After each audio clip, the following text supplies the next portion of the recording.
The Swiss Family Robinson, by Johann David Wyss. Chapter 27. One morning, as we were engaged in giving the last finish to our staircase, we were alarmed at hearing at a distance strange, sharp, prolonged sounds like the roars of a wild beast, but mingled with an unaccountable hissing. Our dogs erected their ears and prepared for deadly combat. I assembled my family. We then ascended our tree, closing the lower door, loaded our guns, and looked anxiously round. But nothing appeared. I armed my dogs with their porcupine coats of mail and collars, and left them below to take care of our animals. The horrible howlings seemed to approach nearer to us. At length Fritz, who was leaning forward to listen as attentively as he could, threw down his gun, and bursting into a loud laugh, cried out, "It is our fugitive, the ass, come back to us, and singing his song of joy on his return." We listened and were sure he was right, and could not but feel a little vexation at being put into such a fright by a donkey. Soon after, we had the pleasure of seeing him appear among the trees, and what was still better, he was accompanied by another animal of his own species, but infinitely more beautiful. I knew it at once to be the onagra, or wild ass, a most important capture if we could make it, although all naturalists have declared it impossible to tame this elegant creature, yet I determined to make the attempt. I went down with Fritz, exhorting his brothers to remain quiet, and I consulted with my privy councillor on the means of taking our prize. I also prepared, as quickly as possible, a long cord with a noose, kept open by a slight stick, which would fall out as soon as the animal's head entered, while any attempt to escape would only draw the noose closer. The end of this cord was tied to the root of a tree. I then took a piece of bamboo, about 2 feet long, and splitting it up, tied it firmly at one end, to form a pair of pincers for the nose of the animal. In the meantime, the two animals had approached nearer, our old Grizzle apparently doing the honors to his visitor, and both grazing very comfortably. By degrees we advanced softly to them, concealed by the trees, Fritz carrying the lasso, and I the pincers. The onagra, as soon as he got sight of Fritz, who was before me, raised his head and started back, evidently only in surprise, as it was probably the first man the creature had seen. Fritz remained still, and the animal resumed his browsing. Fritz went up to our old servant, and offered him a handful of oats mixed with salt. The ass came directly to eat its favorite treat. Its companion followed, raised its head, snuffed the air, and came so near that Fritz adroitly threw the noose over its head. The terrified animal attempted to fly, but that drew the cord so tight as to almost to stop his respiration, and he lay down, his tongue hanging out. I hastened up and relaxed the cord, lest he should be strangled. I threw the halter of the ass round his neck, and placed the split cane over his nose, tying it firmly below with a string. I subdued this wild animal by the means that blacksmiths use the first time they shoe a horse.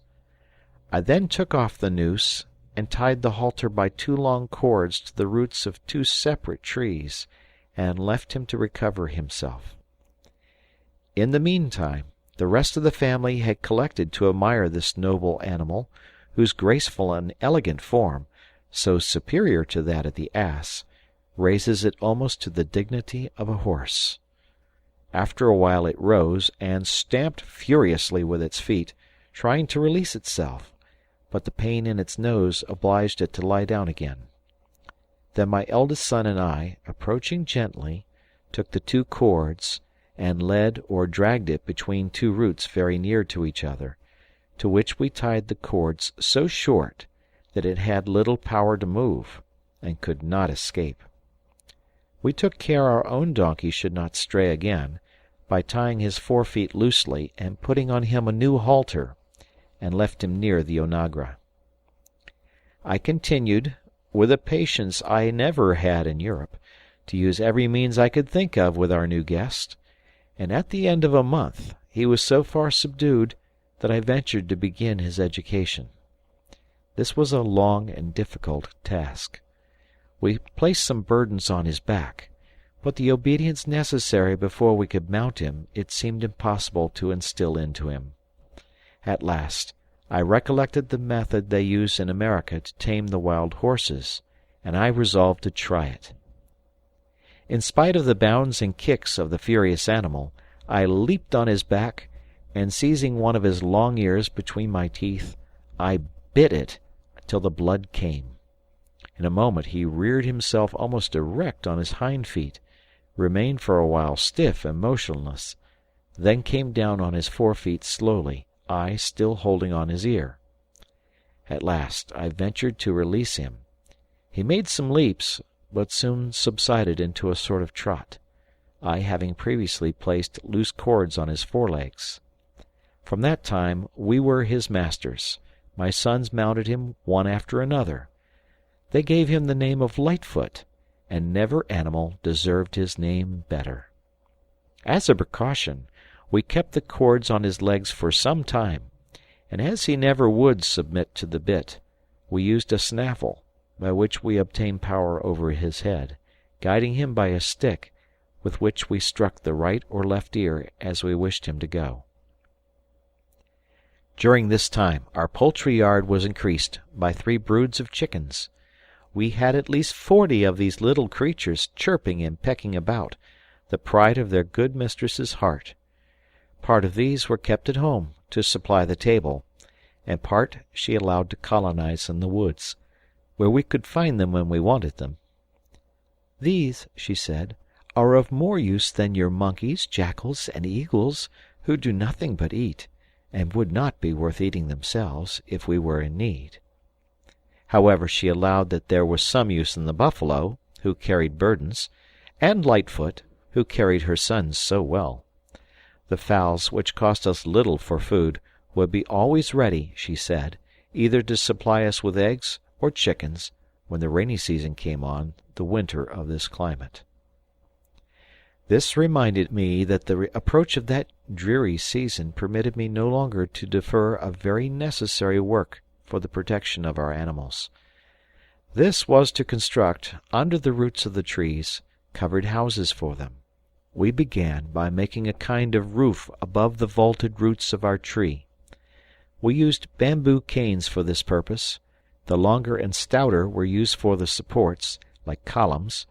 The slighter ones, bound together closely, formed the roof.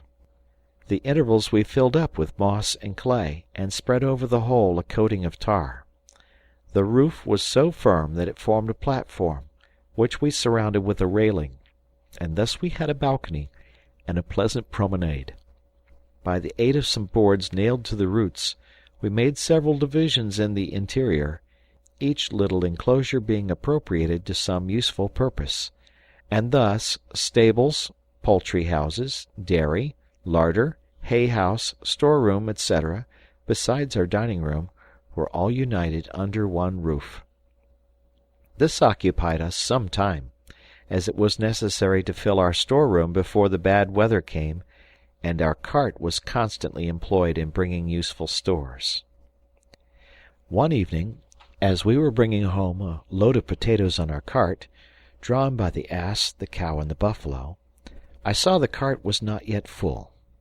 I therefore sent home the 2 younger brothers with their mother, and went on with Fritz and Ernest to the oak wood to collect a sack of sweet acorns.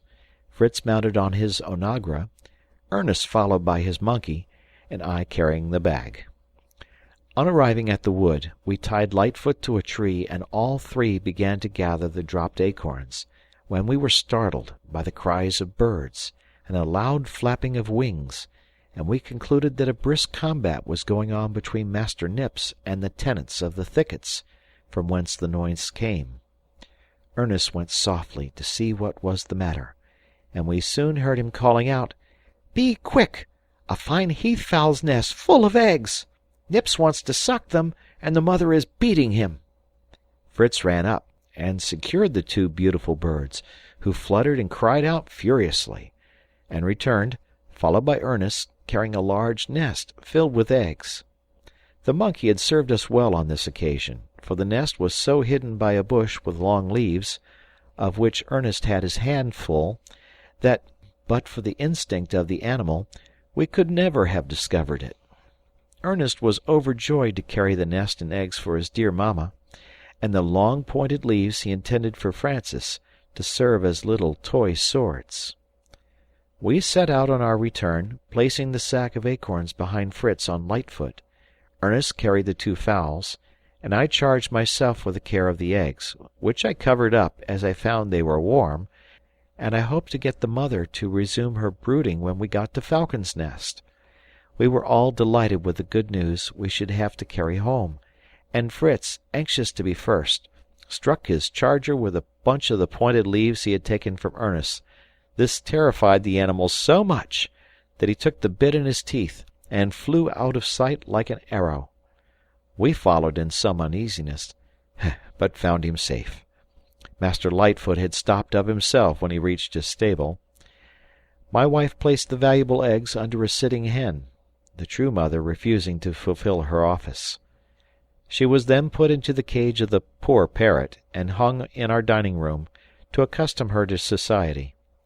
In a few days the eggs were hatched, and the poultry-yard had an increase of 15 little strangers, who fed greedily on bruised acorns, and soon became as tame as any of our fowls, though I plucked the large feathers out of their wings when they were full grown, lest their wild nature should tempt them to quit us.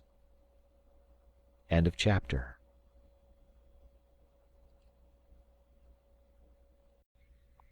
The Swiss Family Robinson by Johann David Wyss. Chapter 28. Francis had soon become tired of playing with the long leaves his brother had brought him, and they were thrown aside. Fritz happened to take some of the withered leaves up, which were soft and flexible as a ribbon, and he advised Francis to make whiplashes of them, to drive the goats and sheep with, for the little fellow was the shepherd. He was pleased with the idea, and began to split the leaves into strips, which Fritz plaited together into very good whiplashes. I remarked, as they were working, how strong and pliant these strips seemed, and, examining them closely, I found they were composed of long fibres, or filaments, which made me suspect it to be Phormium tenax, or New Zealand flax, a most important discovery to us, and which, when I communicated it to my wife, almost overwhelmed her with joy. "Bring me all the leaves you can without delay," cried she, "and I will make you stockings, shirts, coats, sewing thread, cords. In fact, give me but flax and work tools, and I can manage all." I could not help smiling at the vivacity of her imagination, roused at the very name of flax. But there was still great space between the leaves lying before us and the linen she was already sewing an idea. But my boys, always ready to second the wishes of their beloved mother, soon mounted their coursers, Fritz on Lightfoot and Jack on the great buffalo, to procure supplies. Whilst we waited for these, my wife, all life and animation, explained to me all the machines I must make to enable her to spin and weave, and make linen to clothe us from head to foot. Her eyes sparkled with delight as she spoke, and I promised her all she asked. In a short time our young cavaliers returned from their foraging expedition, conveying on their steeds huge bundles of the precious plant, which they laid at the feet of their mother. She gave up everything to begin her preparation. The first operation necessary was to steep the flax, which is usually done by exposing it in the open air in the rain, the wind, and the dew, so as, in a certain degree, to dissolve the plant, rendering the separation of the fibrous and ligneous parts more easy.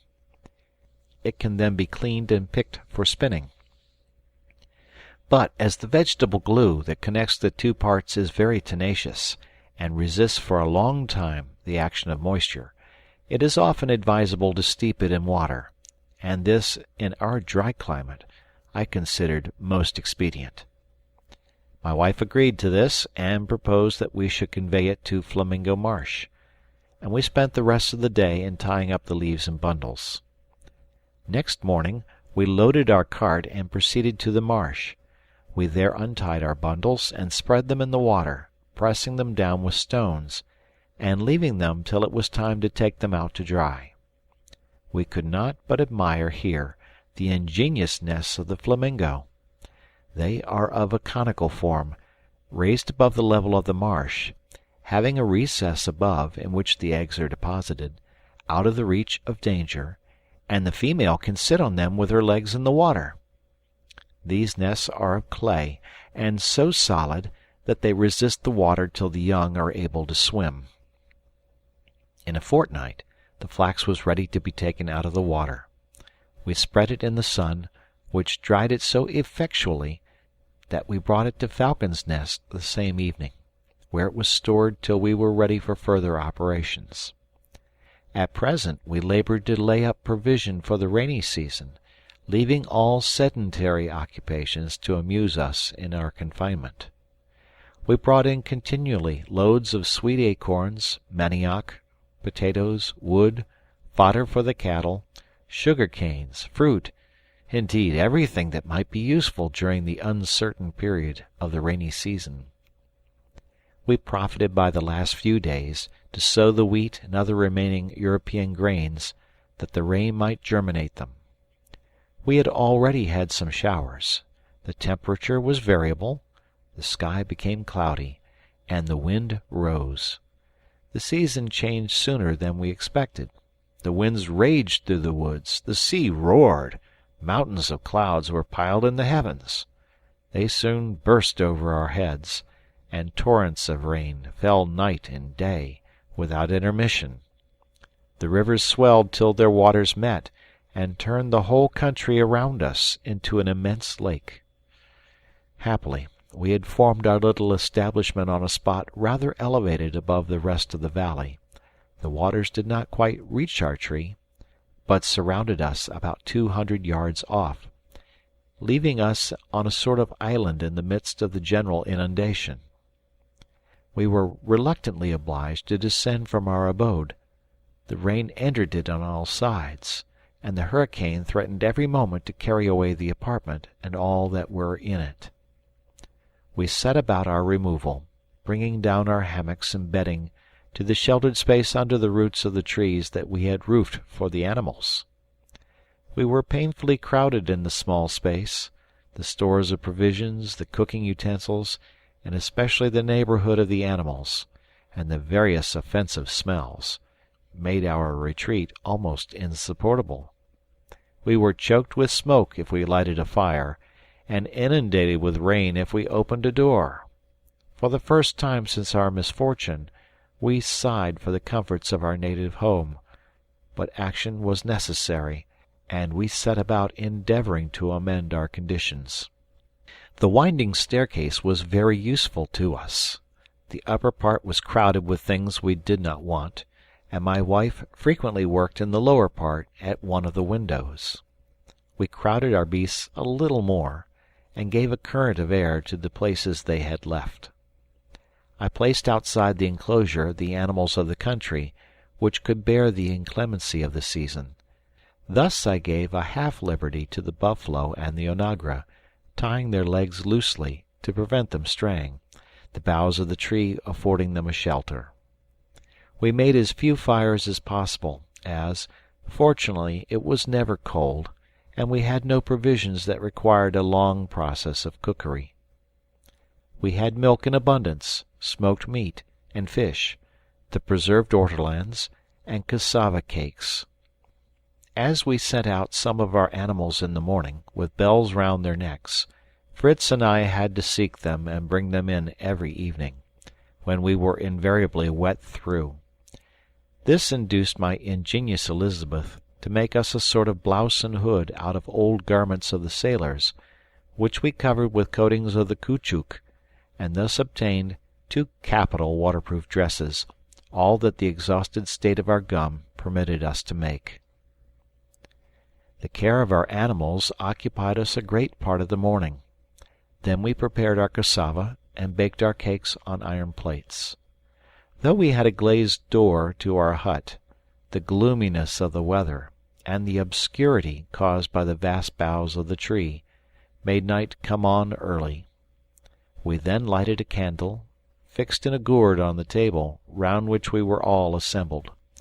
The good mother laboured with her needle, mending the clothes. I wrote my journal, which Ernest copied, as he wrote a beautiful hand, while Fritz and Jack taught their young brother to read and write, or amused themselves with drawing the animals or plants they had been struck with. We read the lessons from the Bible in turns, and concluded the evening with devotion. We then retired to rest, content with ourselves and with our innocent and peaceful life. Our kind housekeeper often made us a little feast of a roast chicken, a pigeon, or a duck, and once in 4 or 5 days we had fresh butter made in the gourd churn, and the delicious honey which we ate on our cassava bread might have been a treat to European epicures. The remains of our repast was always divided amongst our domestic animals. We had 4 dogs, the jackal, the eagle, and the monkey, who relied on their masters, and were never neglected. But if the buffalo, the onagra, and the sow had not been able to provide for themselves, we must have killed them, for we had no food for them. We now decided that we would not expose ourselves to another rainy season in such an unsuitable habitation. Even my gentle Elizabeth got out of temper with the inconveniences, and begged we would build a better winter house, stipulating, however, that we should return to our tree in summer. We consulted a great deal on this matter. Fritz quoted Robinson Crusoe, who had cut a dwelling out of the rock, which sheltered him in the inclement season, and the idea of making our home at Tent House naturally came into my mind. It would probably be a long and difficult undertaking, but with time, patience, and perseverance, we might work wonders. We resolved, as soon as the weather would allow us, to go and examine the rocks at Tent House. The last work of the winter was, at my wife's incessant request, a beetle for her flax and some carding combs. The beetle was easily made, but the combs cost much trouble. I filed large nails till they were round and pointed.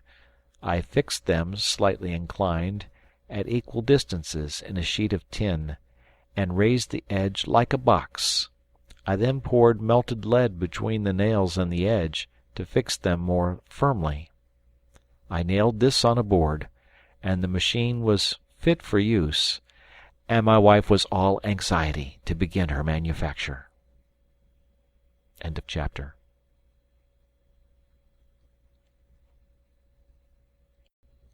The Swiss Family Robinson by Johann David Wyss. Chapter 29. I cannot describe our delight when, after long and gloomy weeks, we saw at length the sky clear, and the sun, dispersing the dark clouds of winter, spread its vivifying rays over all nature. The winds were lulled, the waters subsided, and the air became mild and serene. We went out with great shouts of joy to breathe the balmy air, and gratified our eyes with the sight of the fresh verdure already springing up around us. Nature seemed in her youth again, and amidst the charms it breathed on every side, we forgot our sufferings, and like the children of Noah coming forth from the ark, we raised a hymn of thanksgiving to the Giver of all good. All our plantations and seeds had prospered. The corn was springing, and the trees were covered with leaves and blossoms. The air was perfumed with the odor of countless beautiful flowers, and lively with the songs and cries of hundreds of brilliant birds, all busy building their nests. This was really spring in all its glory. We began our summer occupation by cleaning and putting in order our dormitory in the tree, which the rain and the scattered leaves had greatly deranged, and in a few days we were able to inhabit it again. My wife immediately began with her flax. While my sons were leading the cattle to the pasture, I took the bundles of flax into the open air, where I constructed a sort of oven of stone, which dried it completely. We began that very evening to strip, beat, and comb it, and I drew out such handfuls of soft, fine flax ready for spinning that my wife was overjoyed, and begged me to make her a wheel that she might commence. I had formerly had a little taste for turning, and though I had now neither lathe nor any other of the tools, yet I knew how a spinning wheel and reel should be made, and by dint of application I succeeded in completing these two machines to her satisfaction. She began to spin with so much earnestness that she would hardly take a walk, and reluctantly left her wheel to make dinner ready. She employed Francis to reel off the thread as she spun it, and would willingly have had the elder boys to take her place when she was called off, but they rebelled at the effeminate work, except Ernest, whose indolent habits made him prefer it to more laborious occupation. In the meantime we walked over to Tent House to see the state of things, and found that winter had done more damage there than at Falcon's Nest. The storm had overthrown the tent, carried away some of the sailcloth, and injured our provisions so much that great part was good for nothing, and the rest required to be immediately dried. Fortunately our beautiful pinnace had not suffered much. It was still safe at anchor and fit for use, but our tub-boat was entirely destroyed. Our most important loss was 2 barrels of gunpowder, which had been left in the tent instead of under the shelter of the rock, and which the rain had rendered wholly useless. This made us feel still more strongly the necessity of securing for the future a more suitable shelter than a canvas tent, or a roof of foliage. Still I had small hope from the gigantic plan of Fritz, or the boldness of Jack. I could not be blind to the difficulties of the undertaking.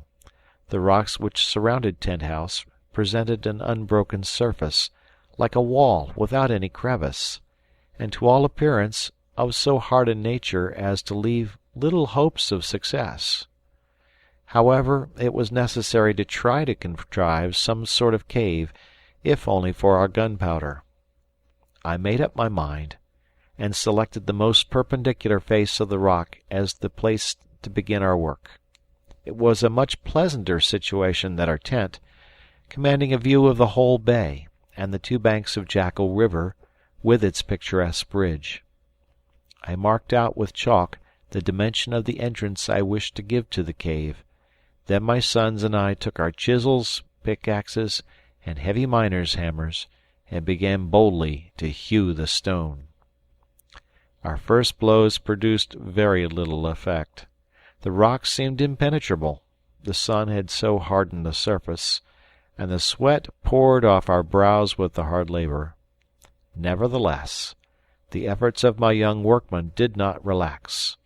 Every evening we left our work advanced, perhaps a few inches, and every morning returned to the task with renewed ardor.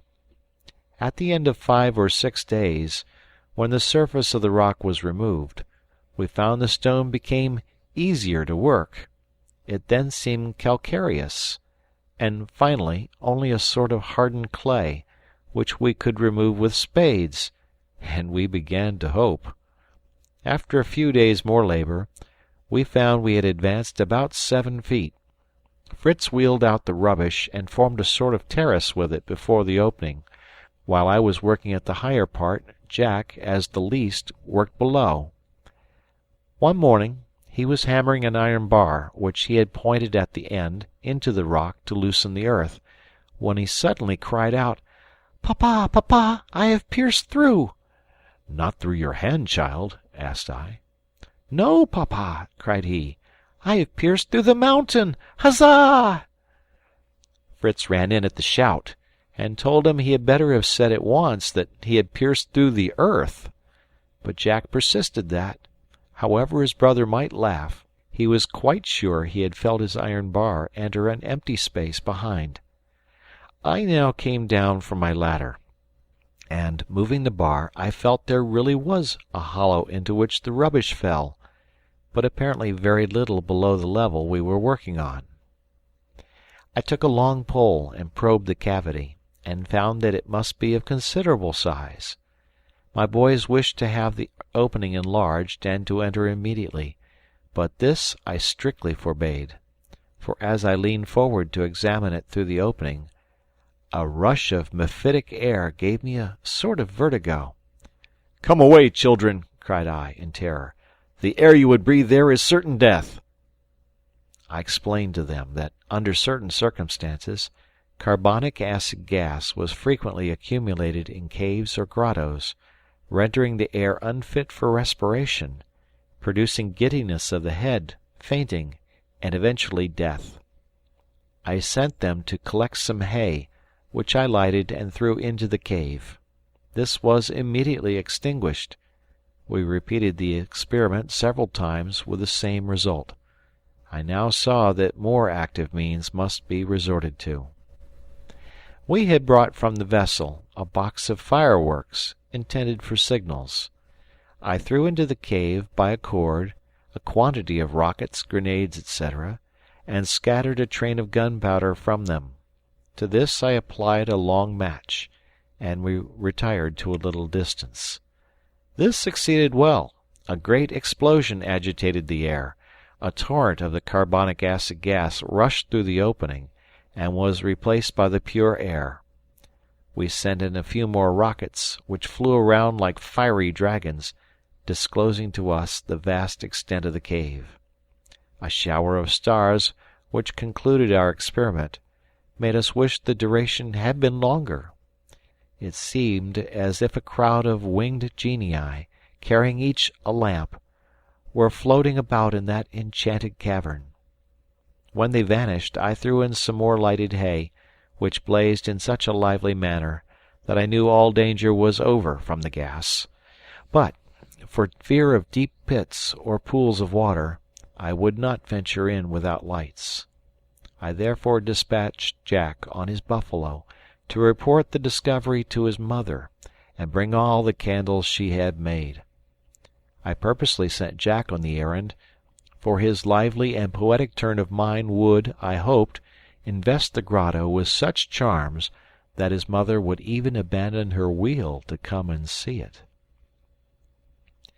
Delighted with his commission, Jack leaped upon his buffalo, and waving his whip, galloped off with an intrepidity that made my hair stand on end.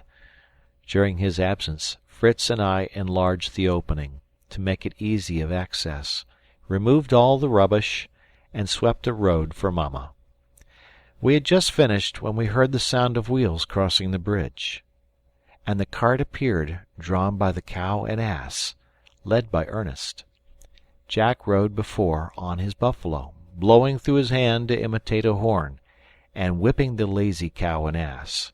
He rode up first, and alighted from his huge courser to help his mother out. I then lighted our candles, giving one to each, with a spare candle and flint and steel in our pockets. We took our arms, and proceeded in a solemn manner into the rock. I walked first, my sons followed, and their mother came last with Francis. We had not gone on above a few steps when we stopped, struck with wonder and admiration. All was glittering around us. We were in a grotto of diamonds. From the height of the lofty vaulted roof hung innumerable crystals, which, uniting with those on the walls, formed colonnades, altars, and every sort of Gothic ornament of dazzling lustre, creating a fairy palace or an illuminated temple. When we were a little recovered from our first astonishment, we advanced with more confidence. The grotto was spacious, the floor smooth, and covered with a fine dry sand. From the appearance of these crystals I suspected their nature, and on breaking off a piece and tasting it, I found, to my great joy, that we were in a grotto of rock salt, which is found in large masses in the earth, usually above a bed of gypsum and surrounded by fossils. We were charmed with this discovery, of which we could no longer have a doubt. What an advantage this was to our cattle and to ourselves! We could now procure this precious commodity without care or labor. the acquisition was almost as valuable as this brilliant retreat was in itself, of which we were never tired of admiring the beauty.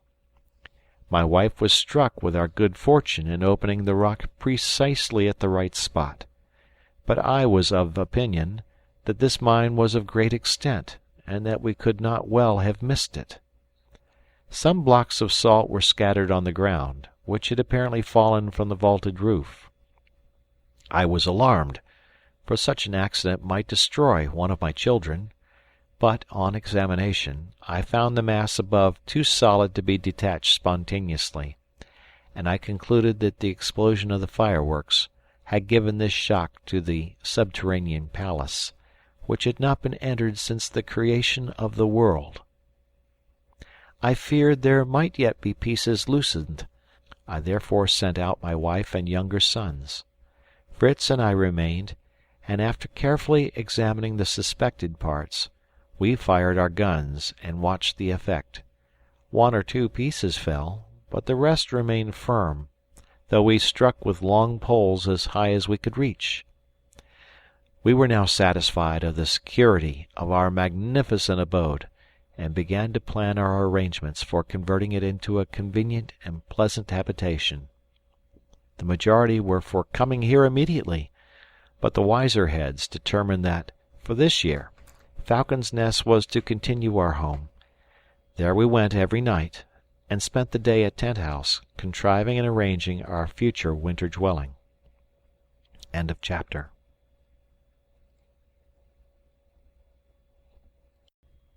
The Swiss Family Robinson, by Johann David Wyss.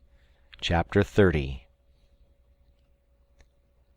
The last bed of rock, before we reached the cave which Jack had pierced, was so soft and easy to work that we had little difficulty in proportioning and opening the place for our door.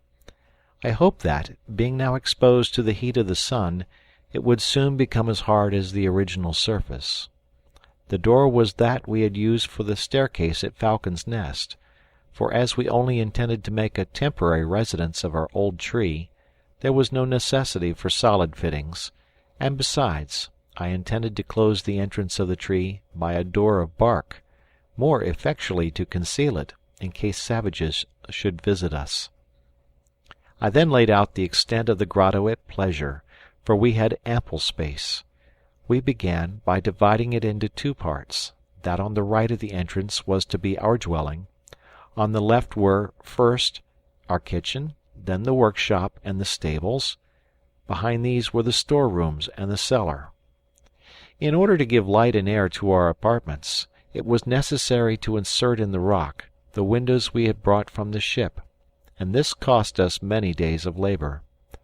The right-hand portion was subdivided into 3 rooms, the first our own bedroom, the middle the common sitting-room, and beyond the boys' room. As we had only 3 windows, we appropriated 1 to each bedroom, and the third to the kitchen, contenting ourselves at present with a grating in the dining-room. I constructed a sort of chimney in the kitchen, formed of 4 boards, and conducted the smoke thus through a hole made in the face of the rock. We made our workroom spacious enough for us to carry on all our manufactures, and it served also for our cart-house. Finally, all the partition walls were put up, communicating by doors, and completing our commodious habitation. These various labors, the removal of our effects, and arranging them again, all the confusion of a change when it was necessary to be at once workmen and directors, took us a great part of summer, but the recollection of the vexations we should escape in the rainy season gave us energy. We passed nearly all our time at Tent House, the centre of our operations, and besides the gardens and plantations which surrounded it, we found many advantages which we profited by. Large turtles often came to deposit their eggs in the sand, a pleasant treat for us, but we raised our desires to the possession of the turtles themselves, living, to eat when we chose. As soon as we saw one on the shore, one of my sons ran to cut off its retreat. We then hastened to assist, turned the creature on its back, passed a long cord through its shell, and tied it firmly to a post close to the water. We then placed it on its legs, when of course it made for the water, but could only ramble the length of its cord. It seemed, however, very content, and we had it in readiness when we wanted it. The lobsters, crabs, mussels, and every sort of fish which abounded on the coast plentifully supplied our table. One morning we were struck with an extraordinary spectacle. A large portion of the sea appeared in a state of ebullition, and immense flocks of marine birds were hovering over it, uttering piercing cries and plunging into the waves. From time to time the surface, on which the rising sun now shone, seemed covered with little flames, which rapidly appeared and vanished. Suddenly this extraordinary mass advanced to the bay, and we ran down, full of curiosity. We found, on our arrival, that this strange phenomenon was caused by a shoal of herrings. These shoals are so dense that they are often taken for sandbanks, are many leagues in extent, and several feet in depth. They spread themselves over the seas, carrying to barren shores the resources that nature has denied them. These brilliant, scaly creatures had now entered the bay, and my wife and children were lost in admiration of the wonderful sight. But I reminded them that when Providence sends plenty, we ought to put forth our hands to take it. I sent immediately for the necessary utensils, and organized my fishery. Fritz and Jack stood in the water, and such was the thickness of the shoal that they filled baskets, taking them up as you would water in a pail. They threw them on the sand. My wife and Ernest cut them open, cleaned them, and rubbed them with salt. I arranged them in small barrels, a layer of herrings and a layer of salt, and when the barrel was full, the ass, led by Francis, took them up to the storehouse. This labor occupied us several days, and at the end of that time we had a dozen barrels of excellent salt provision against the winter season. The refuse of this fishery, which we threw into the sea, attracted a number of sea dogs. We killed several for the sake of the skin and the oil, which would be useful to burn in lamps, or even as an ingredient in soap, which I hope to make at some future time. At this time I greatly improved my sledge, by placing it on 2 small wheels belonging to the guns of the ship, making it a light and commodious carriage, but so low that we could easily place heavy weights on it. Satisfied with our labors, we returned very happy to Falcon's Nest, to spend our Sunday, and to thank God heartily for all the blessings he had given us. End of chapter. The Swiss Family Robinson, by Johann David Wyss. Chapter 31. We went on with our labors, but slowly, as many employments diverted us from the great work. I had discovered that the crystals of salt in our grotto had a bed of gypsum for their base, from which I hoped to obtain a great advantage. I was fortunate enough to discover, behind a projecting rock, a natural passage leading to our storeroom, strewn with fragments of gypsum. I took some of it to the kitchen, and by repeated burnings calcined it, and reduced it to a fine white powder, which I put into casks, and carefully preserved for use.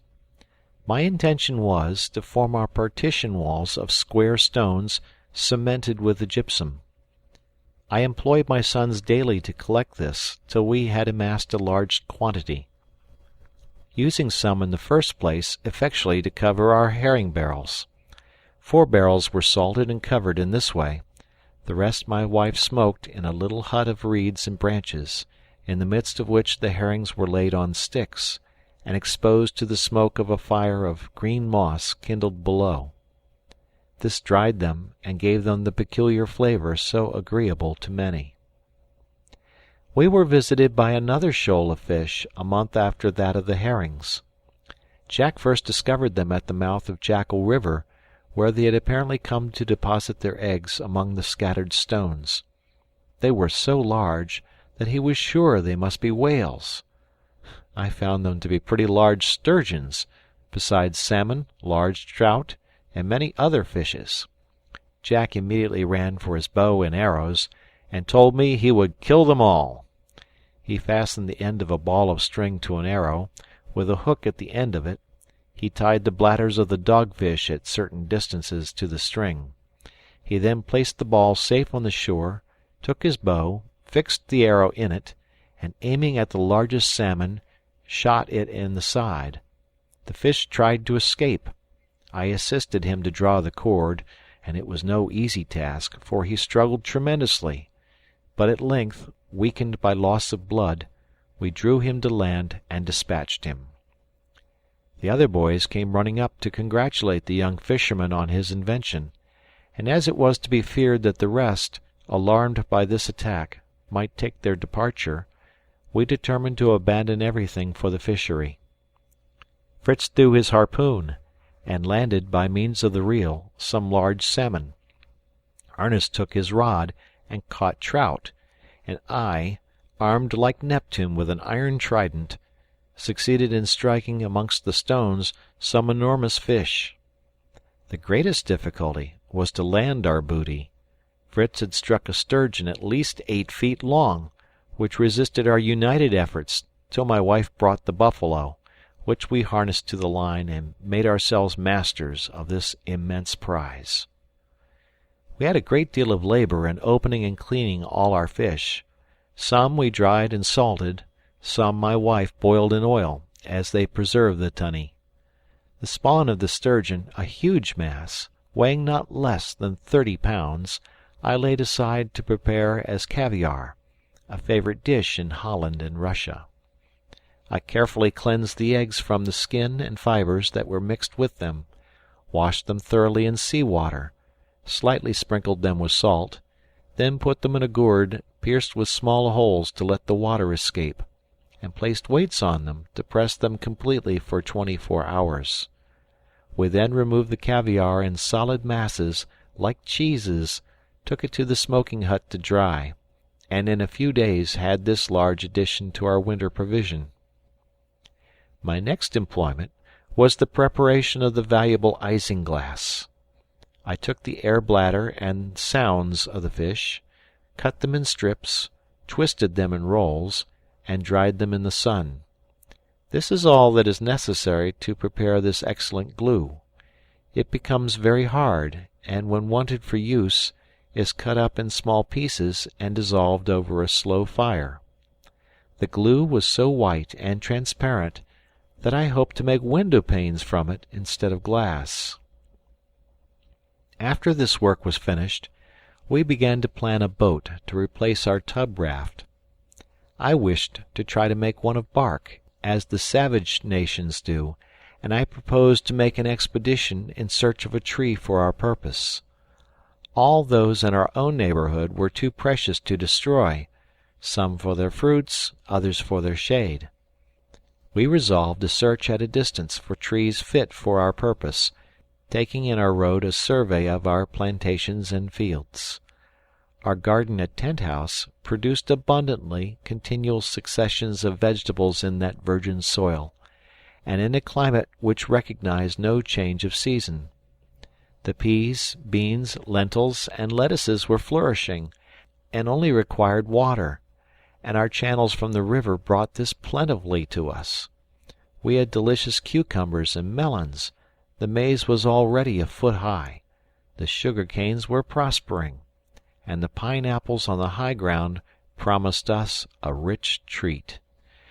We hoped our distant plantations were going on as well, and all set out one fine morning to Falcon's Nest, to examine the state of things there. We found my wife's cornfields were luxuriant in appearance, and for the most part ready for cutting. There were barley, wheat, oats, beans, millet, and lentils. We cut such of these as were ready, sufficient to give us seeds for another year. The richest crop was the maize, which suited the soil, but there were a quantity of gatherers more eager to taste these new productions than we were.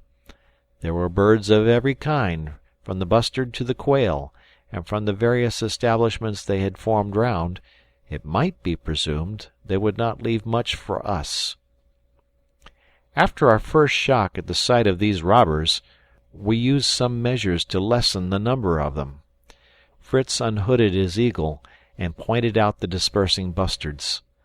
The well-trained bird immediately soared and pounced on a superb bustard and laid it at the feet of its master.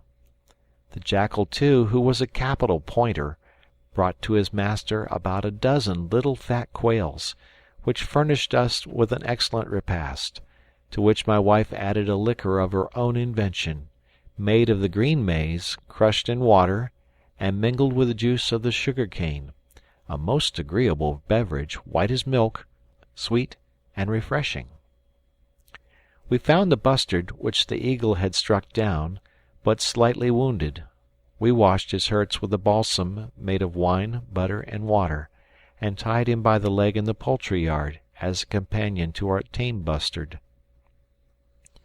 We passed the remainder of the day at Falcon's Nest, putting our summer abode into order and thrashing out our grain, to save the precious seed for another year. The turkey wheat was laid by in sheaves, till we should have time to thrash and winnow it, and then I told Fritz that it would be necessary to put the hand mill in order that we had brought from the wreck. Fritz thought we could build a mill ourselves on the river, but this bold scheme was, at present, impracticable. The next day we set out on an excursion in the neighborhood. My wife wished to establish colonies of our animals at some distance from Falcon's Nest, at a convenient spot, where they would be secure and might find subsistence. We selected from her poultry yard 12 young fowls. I took 4 young pigs, 2 couple of sheep, and 2 goats. These animals were placed in the cart, in which we had previously placed our provisions of every kind, and the tools and utensils we might need, not forgetting the rope ladder and the portable tent. We then harnessed the buffalo, the cow, and the ass, and departed on our tour. Fritz rode before on Lightfoot, to reconnoitre the ground, that we might not plunge into any difficulties, as, this time, we went in a new direction, exactly in the midst between the rocks and the shore, that we might get acquainted with the whole of the country that stretched to Cape Disappointment. We had the usual difficulty, at first, in getting through the high grass, and the underwood embarrassed our road, till we were compelled to use the axe frequently. I made some trifling discoveries that were useful while engaged in this labor. Amongst others, some roots of trees curved like saddles, and yokes for beasts of draught. I cut away several of these, and placed them on the cart. When we had nearly passed the wood, we were struck with the singular appearance of a little thicket of low bushes, apparently covered with snow. Francis clapped his hands with joy, and begged to get out of the cart that he might make some snowballs. Fritz galloped forward, and returned, bringing me a branch loaded with this beautiful white down, which, to my great joy, I recognized to be cotton. It was a discovery of inestimable value to us, and my wife began immediately to enumerate all the advantages we should derive from it, when I should have constructed for her the machines for spinning and weaving the cotton. We soon gathered as much as filled 3 bags, intending afterwards to collect the seeds of this marvellous plant, to sow in the neighbourhood of Tent House. After crossing the plain of the cotton trees, we reached the summit of a hill, from which the eye rested on a terrestrial paradise. Trees of every sort covered the sides of the hill, and a murmuring stream crossed the plain, adding to its beauty and fertility. The wood we had just crossed formed a shelter against the north winds, and the rich pasture offered food for our cattle. We decided at once that this should be the site of our farm. We erected our tent, made a fireplace, and set about cooking our dinner. While this was going on, Fritz and I sought a convenient spot for our structure, and we met with a group of beautiful trees, at such a distance one from another as to form natural pillars for our dwelling. We carried all our tools here, but as the day was far advanced, we delayed commencing our work till next day. We returned to the tent, and found my wife and her boys picking cotton, with which they had made some very comfortable beds, and we slept peacefully under our canvas roof. End of chapter. The Swiss Family Robinson by Johann David Wyss. Chapter 32. The trees which I had chosen for my farmhouse were about a foot in diameter in the trunk. They formed a long square, the long side facing the sea. The dimensions of the whole were about 24 feet by 16. I cut deep mortices in the trees, about 10 feet distant from the ground, and again 10 feet higher, to form a second story. I then placed in them strong poles. This was the skeleton of my house, solid, if not elegant. I placed over this a rude roof of bark, cut in squares, and placed sloping, that the rain might run off. We fastened these with a thorn of the acacia, as our nails were too precious to be lavished. While procuring the bark, we made many discoveries.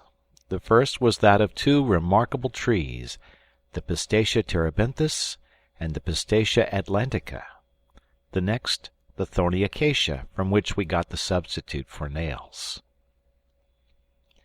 The instinct of my goats led us also to find out, among the pieces of bark, that of the cinnamon, not perhaps equal to that of Ceylon, but very fragrant and agreeable. But this was of little value compared to the turpentine and mastic I hoped to procure from the pistachios, to compose a sort of pitch to complete our intended boat. We continued our work at the house, which occupied us several days.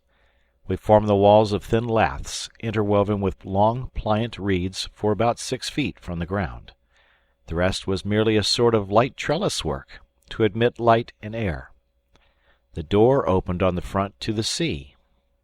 The interior consisted simply of a series of compartments, proportioned to the guests they were to contain. One small apartment was for ourselves, when we chose to visit our colony. On the upper story was a sort of hayloft for the fodder. We projected plastering the walls with clay, but these finishing touches we deferred to a future time, contented that we had provided a shelter for our cattle and fowls.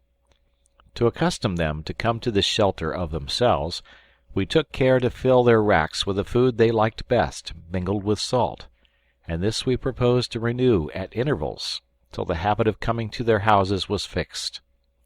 We all labored ardently, but the work proceeded slowly, from our inexperience, and the provisions we had brought were nearly exhausted. I did not wish to return to Falcon's Nest till I had completed my new establishment, and therefore determined to send Fritz and Jack to look after the animals at home, and bring back a fresh stock of provisions.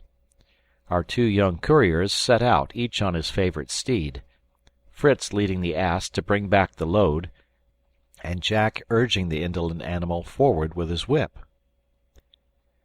During their absence, Ernest and I made a little excursion, to add to our provision. If we could meet with them, some potatoes and coconuts. We ascended the stream for some time, which led us to a large marsh, beyond which we discovered a lake abounding with waterfowl. This lake was surrounded by tall, thick grass, with ears of a grain which I found to be a very good, though small, sort of rice. As to the lake itself, it is only a Swiss, accustomed from his infancy to look on such smooth, tranquil waters, that can comprehend the happiness we felt on looking upon this.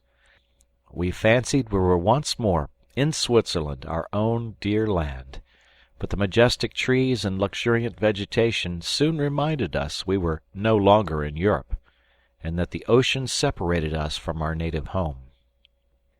In the meantime, Ernest had brought down several birds with a skill and success that surprised me. A little after, we saw Nips leap off the back of his usual palfrey, Flora, and making his way through the rich grass, collect and carry rapidly to his mouth something that seemed particularly to please his palate. We followed him, and to our great comfort were able to refresh ourselves with that delicious strawberry called in Europe the chili or pineapple strawberry. We ate plentifully of this fruit, which was of enormous size. Ernest especially enjoyed them, but did not forget the absent. He filled Nip's little pannier with them, and I covered them with large leaves, which I fastened down with reeds, lest he should take a fancy to help himself as we went home. I took also a specimen of rice, for the inspection of our good housekeeper, who would, I knew, rejoice in such an acquisition. We proceeded round the lake, which presented a different scene on every side. This was one of the most lovely and fertile parts we had yet seen of this country. Birds of all kinds abounded, but we were particularly struck with a pair of black swans sailing majestically on the water. Their plumage was perfectly black and glossy, except the extremity of the wings, which was white. Ernest would have tried his skill again, but I forbade him to disturb the profound tranquillity of this charming region. But Flora, who probably had not the same taste for the beauties of nature that I had, suddenly darted forward like an arrow, pounced upon a creature that was swimming quietly at the edge of the water, and brought it to us. It was a most curious animal. It resembled an otter in form, but was web-footed, had an erect bushy tail like the squirrel, small head, eyes and ears almost invisible. A long flat bill like that of a duck completed its strange appearance. We were completely puzzled. Even Ernest the naturalist could not give its name. I boldly gave it the name of the beast with the bill. I told Ernest to take it, as I wished to stuff and preserve it. "It will be," said the little philosopher, "the first natural object for our museum." "Exactly," replied I, "and when the establishment is fully arranged, we will appoint you curator." But, thinking my wife would grow uneasy at our protracted absence, we returned by a direct road to the tent. Our two messengers arrived about the same time, and we all sat down together to a cheerful repast. Every one related his feats. Ernest dwelt on his discoveries, and was very pompous in its descriptions, and I was obliged to promise to take Fritz another time. I learnt with pleasure that all was going on well at Falcon's Nest, and that the boys had had the forethought to leave the animals with provisions for 10 days. This enabled me to complete my farmhouse. We remained 4 days longer, in which time I finished the interior, and my wife arranged in our own apartment the cotton mattresses, to be ready for our visits, and put into the houses the fodder and grain for their respective tenants. We then loaded our cart and began our march. The animals wished to follow us, but Fritz, on Lightfoot, covered our retreat, and kept them at the farm till we were out of sight. We did not proceed directly, but went towards the wood of monkeys. These mischievous creatures assaulted us with showers of the fir apples, but a few shots dispersed our assailants. Fritz collected some of these new fruits they had flung at us, and I recognized them as those of the stone pine, the kernel of which is good to eat and produces an excellent oil. We gathered a bag of these, and continued our journey till we reached the neighborhood of Cape Disappointment. There we ascended a little hill, from the summit of which we looked upon rich plains, rivers, and woods clothed with verdure and brilliant flowers, and gay birds that fluttered among the bushes. "Here, my children," cried I, "here we will build our summer house.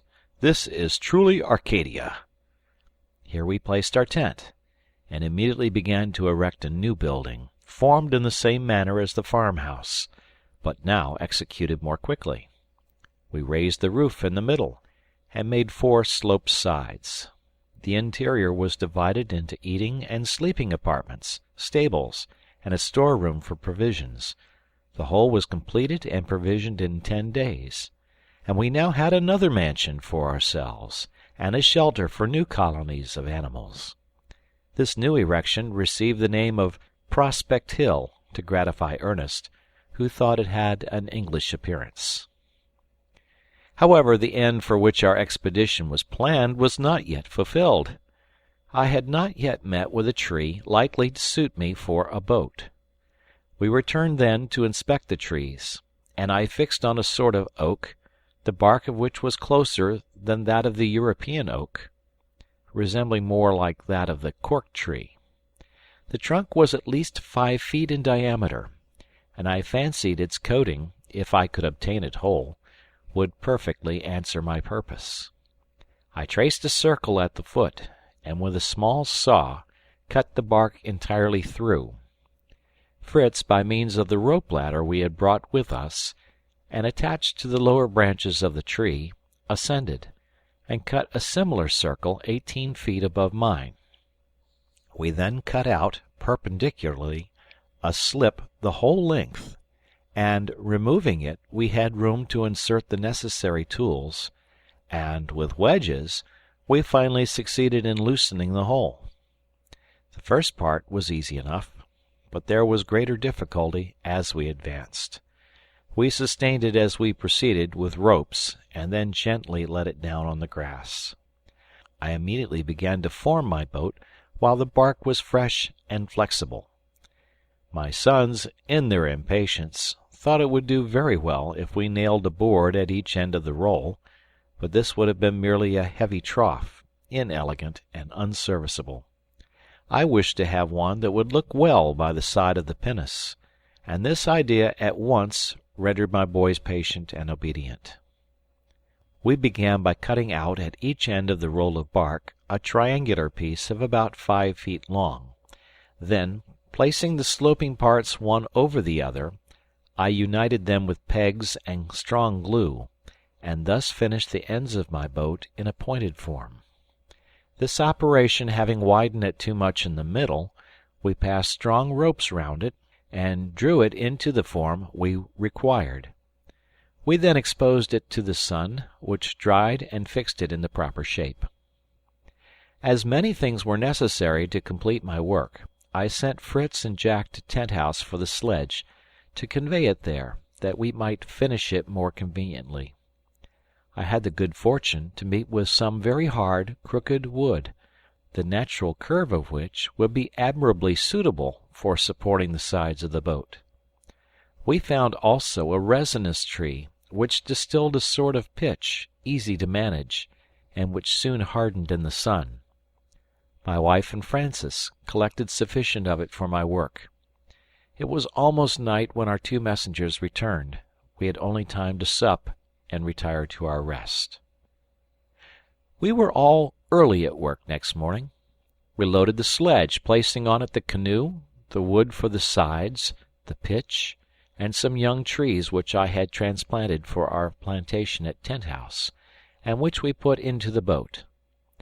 But before we set out, I wished to erect a sort of fortification at the pass of the rock, for the double purpose of securing us against the attacks of wild beasts or of savages, and for keeping enclosed, in the savannah beyond the rocks, some young pigs that we wished to multiply there, out of the way of our fields and plantations.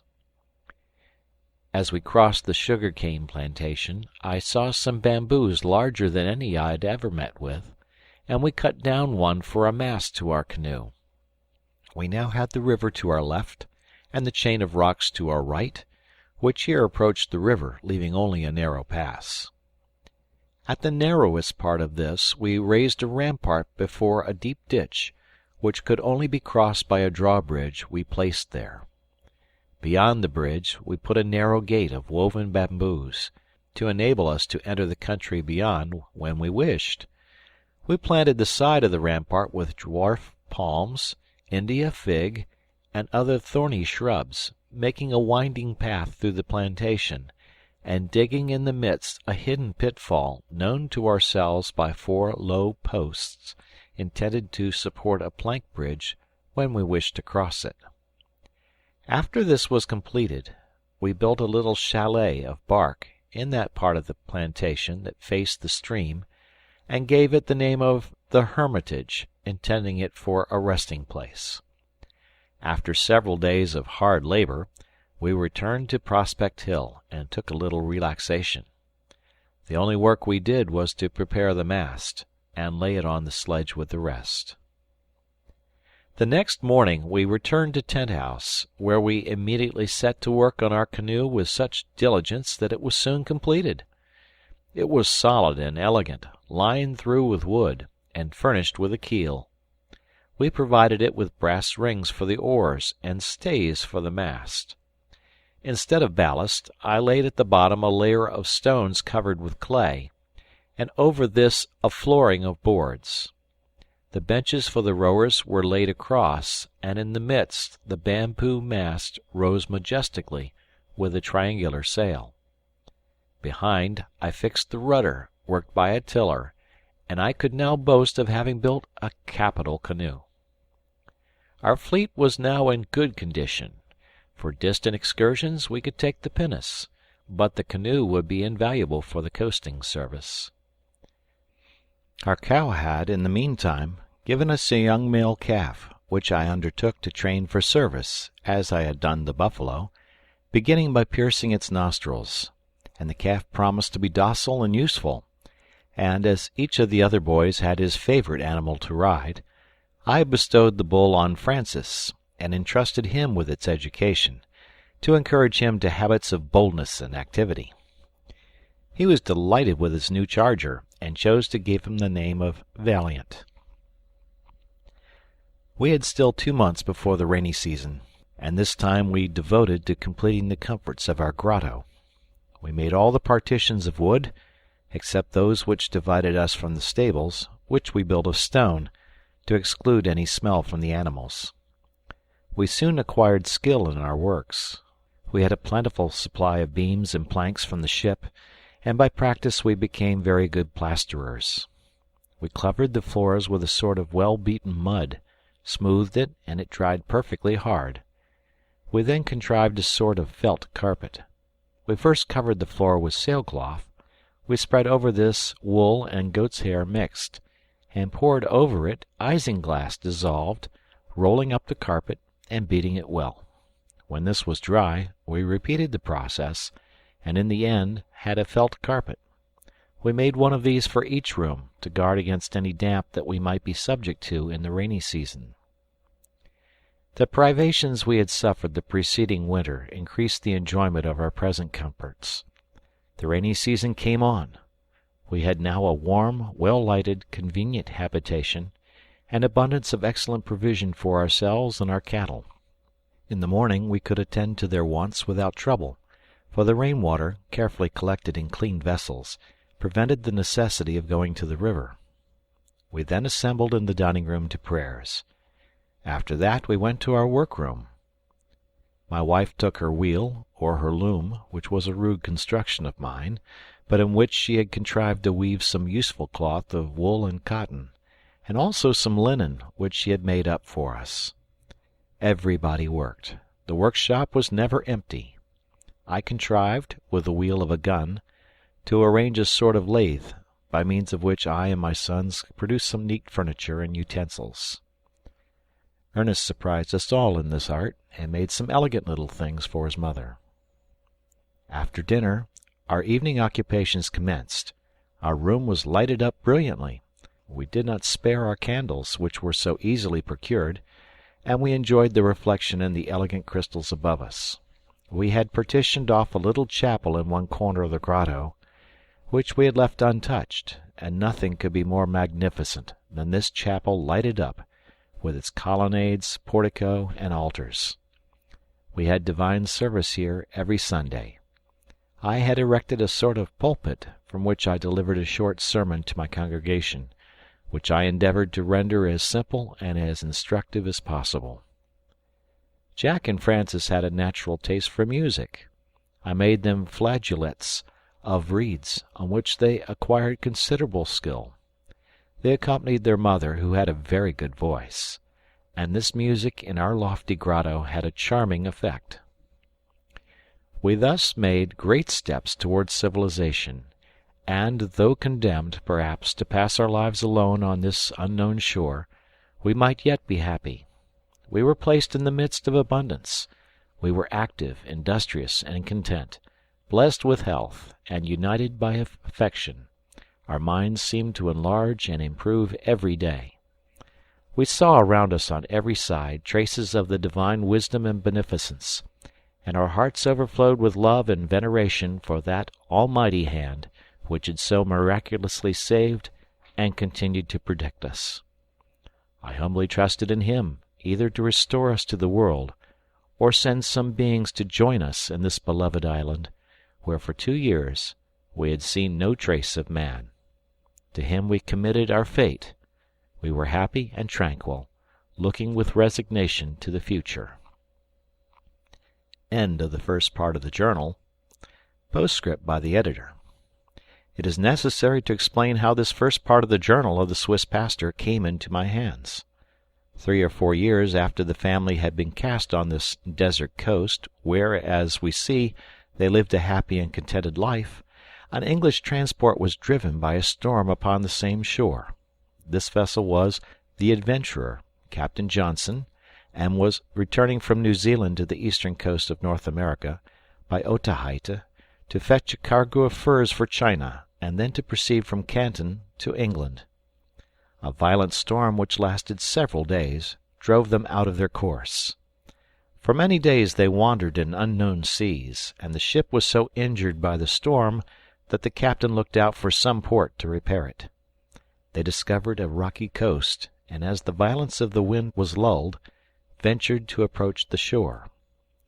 At a short distance they anchored, and sent a boat to examine the coast. Lieutenant Bell, who went with the boat, knew a little German. They were some time before they could venture to land among the rocks which guarded the island, but, turning the promontory, they saw Safety Bay, and, entering it, were astonished to see a handsome pinnace and a boat at anchor, near the strand a tent, and in the rock doors and windows, like those of a European house. They landed, and saw a middle-aged man coming to meet them, clothed in European fashion, and well armed. After a friendly salutation, they first spoke in German, and then in English. This was the good father. The family were at Falcon's Nest, where they were spending the summer. He had seen the vessel in the morning through his telescope, but, unwilling to alarm, or to encourage hopes that might be vain, he had not spoken of it, but come alone towards the coast. After much friendly conference, the party was regaled with all hospitality at Tent House. The good Swiss gave the lieutenant this first part of his journal for the perusal of Captain Johnson, and, after an hour's conversation, they separated, hoping to have a pleasant meeting next day. But heaven decreed it otherwise. During the night another fearful storm arose. The Adventurer lost its anchor, and was driven out to sea, and after several days of anxiety and danger, found itself so far from the island, and so much shattered, that all thoughts of returning were given up for that time, and Captain Johnson reluctantly relinquished the hope of rescuing the interesting family. Thus it happened that the first part of this journal was brought to England, and from thence sent to me, a friend of the family, in Switzerland, accompanied by a letter from the captain, declaring that he could have no rest until he found and became acquainted with this happy family, that he would search for the island in his future voyages, and either bring away the family, or, if they preferred to remain, he would send out from England some colonists, and everything that might be necessary to promote their comfort. A rough map of the island is added to the journal, executed by Fritz, the eldest son. This ends chapter 32.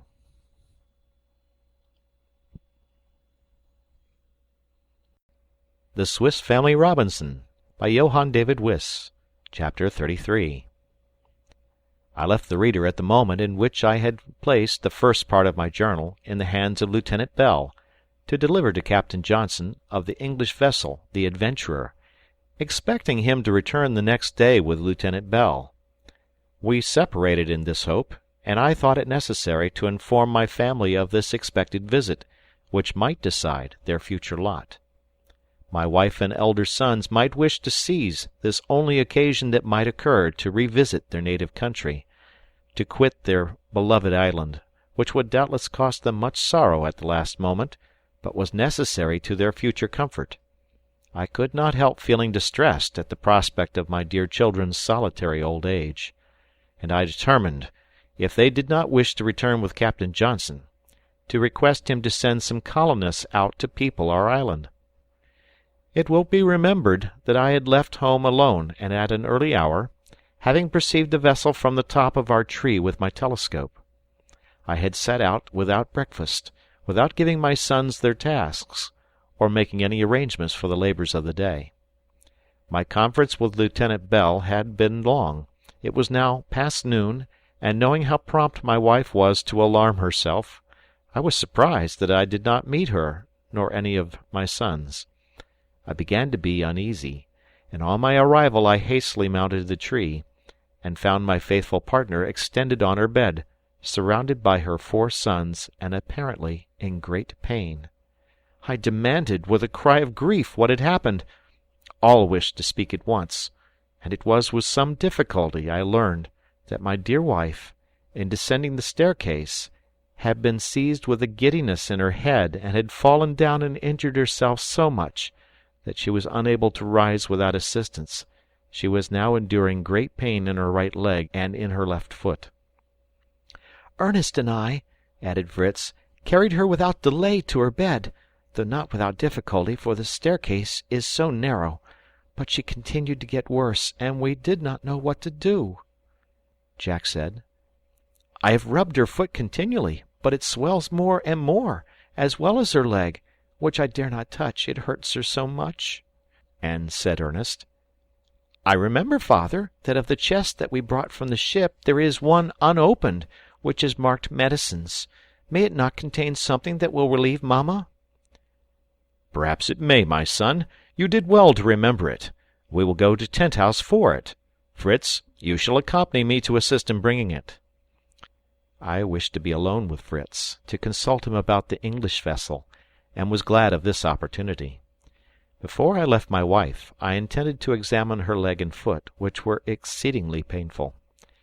When I was preparing to enter the church, I had studied medicine and practical surgery, in order to be able to administer to the bodily afflictions of my poor parishioners, as well as to their spiritual sorrows. I knew how to bleed, and could replace the dislocated limb. I had often made cures, but since my arrival at the island I had neglected my medical studies, which happily had not been needed. I hoped now, however, to recall as much of my knowledge as would be sufficient to cure my poor wife. I examined her foot first, which I found to be violently sprained. She begged me then to look at her leg, and what was my distress when I saw it was fractured above the ankle! However, the fracture appeared simple, without splinters, and easy to cure. I sent Fritz without delay to procure me 2 pieces of the bark of a tree, between which I placed the leg, after having, with the assistance of my son, stretched it till the 2 pieces of broken bone united. I then bound it with bandages of linen, and tied the pieces of bark round the leg, so that it might not be moved. I bound the sprained foot very tightly till I could procure the balsam which I expected to find in the chest. I felt assured that the giddiness of the head which had caused her fall proceeded from some existing cause, which I suspected, from the pulse and the complexion, must be a fullness of blood, and it appeared to be necessary to take away some ounces, which I persuaded her to allow me to do, when I should have brought my medicine chest and instruments from Tent-house. I left her, with many charges, to the care of my 3 younger sons, and proceeded to Tent-house with Fritz, to whom I now related my morning adventure, and consulted him how we should mention it to its mother. Fritz was astonished. I saw how his mind was employed. He looked round on our fields and plantations, increasing and prospering. "We must not tell her, father," said he. "I will be at Tent-house early in the morning. You must give me some commission to execute. I will await the arrival of the captain, and tell him that my dear mother is ill, and that he may return as he came." "You speak rashly, Fritz," answered I. "I have told you that this ship has suffered much from the storm, and needs repairs. Have you not often read the golden rule of our divine Master? Do unto others as you would have others do unto you. Our duty is to receive the captain into our island, and to assist him in repairing and refitting his vessel." "And he will find," said he, "we know something of that kind of work.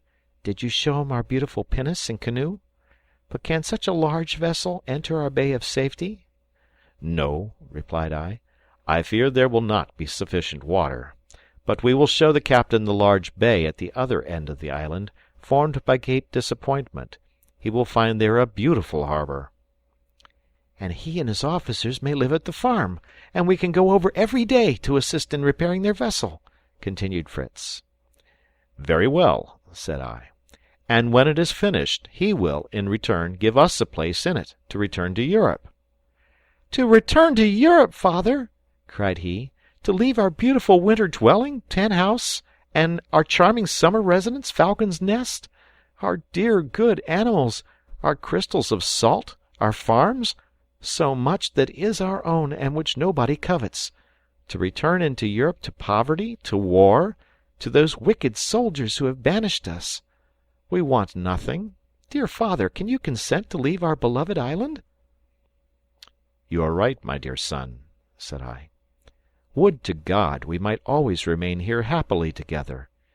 But we are of different ages, and by the law of nature we must one day be separated.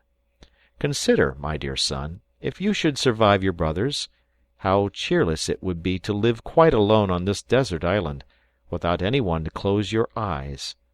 But let us look at these trees. I see they are tamarind trees. Their fruit contains a pulp which is very useful in medicine, and which will suit your mother, I think, as well as the juice of the orange or lemon. We shall find some of the latter at our plantation near Tent House. But in the meantime, do you climb the tamarind tree and gather some of those pods which resemble those of beans. Fill one side of the bag with them, and the other we will reserve for the oranges and lemons. Not to lose any time, I will go on to Tent House to seek for the 2 chests, and you can follow me." Fritz was up the tamarind tree in a moment. I crossed Family Bridge, and soon reached the grotto. I lighted a candle, which I always kept ready, entered the magazine, and found the 2 chests labelled. They were neither large nor heavy, and having tied cords round them for the convenience of carrying them, I proceeded to visit the orange and lemon trees, where I found the fruit sufficiently ripe for lemonade. Fritz came to meet me, with a good supply of tamarinds. We filled the other end of his sack with oranges and lemons. He threw it over his shoulder, and, neither of us being overloaded, we pursued our way homewards very quickly, notwithstanding the heat, which was excessively oppressive, though the sun was hidden under the thick clouds, which entirely concealed the sea from us. Nothing was to be seen but the waves breaking against the rocks. Fritz expressed his fears that a storm was coming on, which might prove fatal to the vessel, and wished to take out the pinnace and endeavour to assist Captain Johnson. Delighted as I felt with his fearless humanity, I could not consent. I reminded him of the situation of his mother. "Forgive me, dear father," said he. "I had forgotten everything but the poor vessel. But the captain may do as we did, leave his ship between the rocks, and come with all in the vessel to establish themselves here. We will give them up a corner of our islands, and if there should be any ladies amongst them, how pleasant it would be for mamma to have a friend." The rain fell now in torrents, and we proceeded with great difficulty. After crossing the bridge, we saw at a distance a very extraordinary figure approaching us. We could not ascertain what species of animal it was. It appeared taller than any of the monkeys we had seen, and much larger, of a black or brown colour. We could not distinguish the head, but it seemed to have 2 thick and movable horns before it. We had fortunately taken no gun with us, or Fritz would certainly have fired at this singular animal. But as it rapidly approached us, we soon recognized the step, and the cry of pleasure which hailed us. "It is Jack!" we exclaimed, and in fact it was he, who was hurrying to meet us with my large cloak and waterproof caoutchouc boots. I had neglected to take them, and my dear little fellow had volunteered to bring them to Tent House.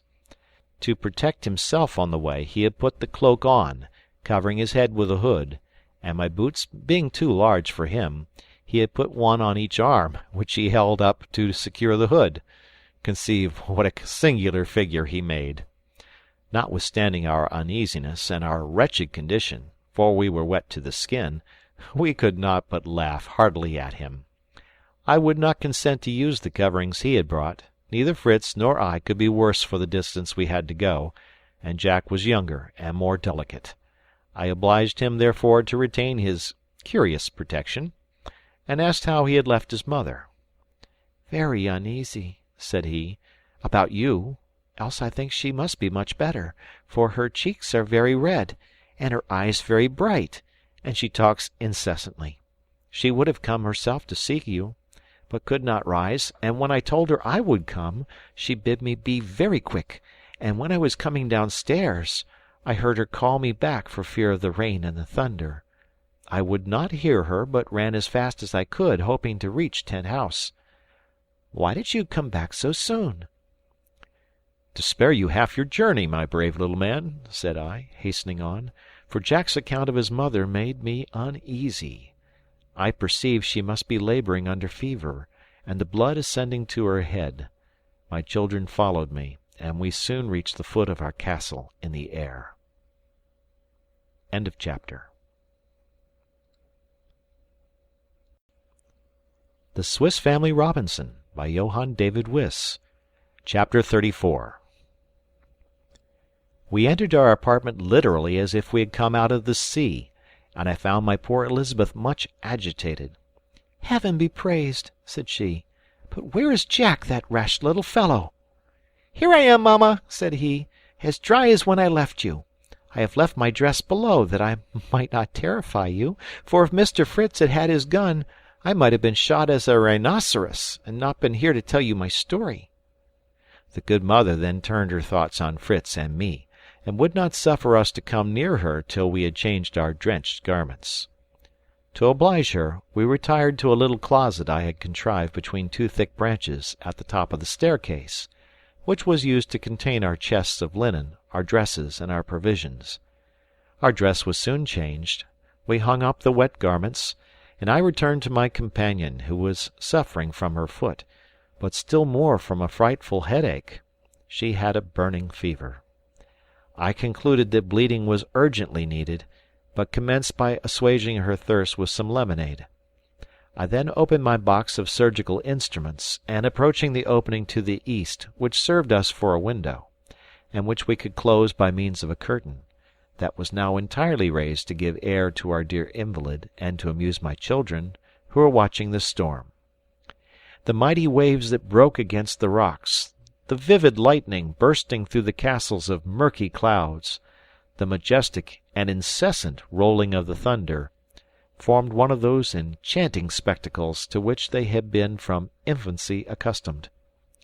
As in the Swiss mountains we are liable to frightful storms, to which it is necessary to familiarize oneself, as one cannot avoid them, I had accustomed my wife and children, by my own example, to behold, not only without fear, but even with admiration, these great shocks of the elements, these convulsions of nature. I had opened the chest, and my children had directed their attention to the instruments it contained. The first were a little rusty, and I handed them to Ernest, who, after examining them, placed them on a table inside the window.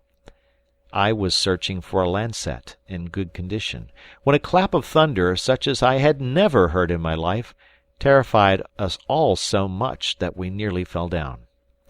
This burst of thunder had not been preceded by any lightning, but was accompanied by two immense forked columns of fire, which seemed to stretch from the sky to our very feet. We all cried out, even my poor wife, but the silence of terror succeeded, and seemed to be the silence of death. I flew to the bedside, and found my dear patient in a state of total insensibility. I was convinced that she was dead, and I was dumb with despair. I was roused from my stupor by the voice of my children. I then remembered that I had not lost all. There still remained duties to fulfill, and affection to console me. "My children!" cried I, extending my arms to them. "Come and comfort your unfortunate father. Come and lament with him, the best of wives and mothers." Terrified at the appearance of their mother, they surrounded her bed, calling on her in piercing accents. At that moment I saw my little Francis was missing, and my grief was augmented by the fear that he had been killed by the lightning. I hastily turned to the window, expecting to find my child dead, and our dwelling in flames.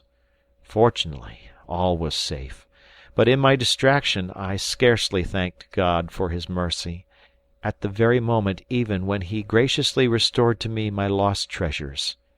Francis, frightened by the storm, had hidden himself in his mother's bed, and fallen asleep. Awaked by the thunder, he had dared not to move, fearing it announced the arrival of the savages. But at last the cries of his brothers roused him, and raising his pretty fair head, supposing his mother sleeping, he flung his arms around her neck, saying, "Wake, mamma, we are all here, papa, my brothers, and the storm too, which is very beautiful, but it frightens me. Open your eyes, mamma. Look at the bright lightning, and kiss your little Francis." Either his sweet voice, or the cries of her elder children, restored her faculties. She gradually recovered and called me to her. The excess of my joy threatened to be almost as fatal as my grief. With difficulty I controlled my own feelings and those of my boys, and after I had sent them from the bed, I ascertained that she was not only really living, but much better. The pulse was calm, and the fever had subsided, leaving only a weakness that was by no means alarming.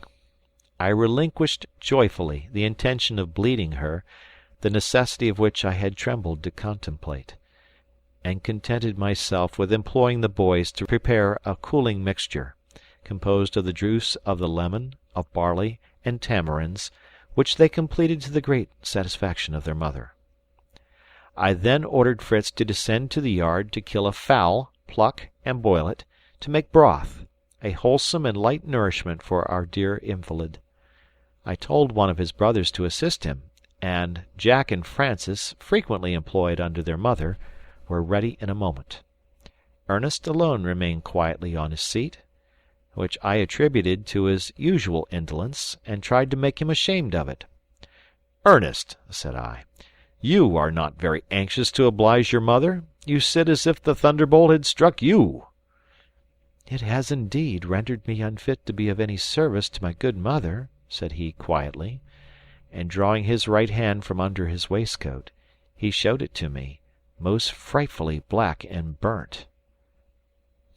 This dear child, who must have suffered very much, had never uttered a complaint, for fear of alarming his mother, and even now he made a sign to me to be silent, lest she should hear and discover the truth. She soon, however, fell into a sleep, which enabled me to attend to poor Ernest, and to question him about the accident. I learned that a long and pointed steel instrument, which he was examining near the large window, stooping over it to see it better, had attracted the lightning, which, falling partly on the hand to which he held it, had caused the misfortune. There were traces on his arm of the electric fire, and his hair was burnt on one side. By what miracle the electric fluid had been diverted, and how we, dwelling in a tree, had been preserved from a sudden and general conflagration, I knew not. My son assured me he had seen the fire run along the instrument he held, and from thence fall perpendicularly to the earth, where it seemed to burst with a second explosion. I was impatient to examine this phenomenon, and to see if any other traces were left, except those on the hand of my son, which it was necessary, in the first place, to attend to. I remembered frequently to have applied with success, in burns, the most simple and easy of remedies, which everybody can command. This is, to bathe the hand affected in cold water, taking care to renew it every 8 or 10 minutes.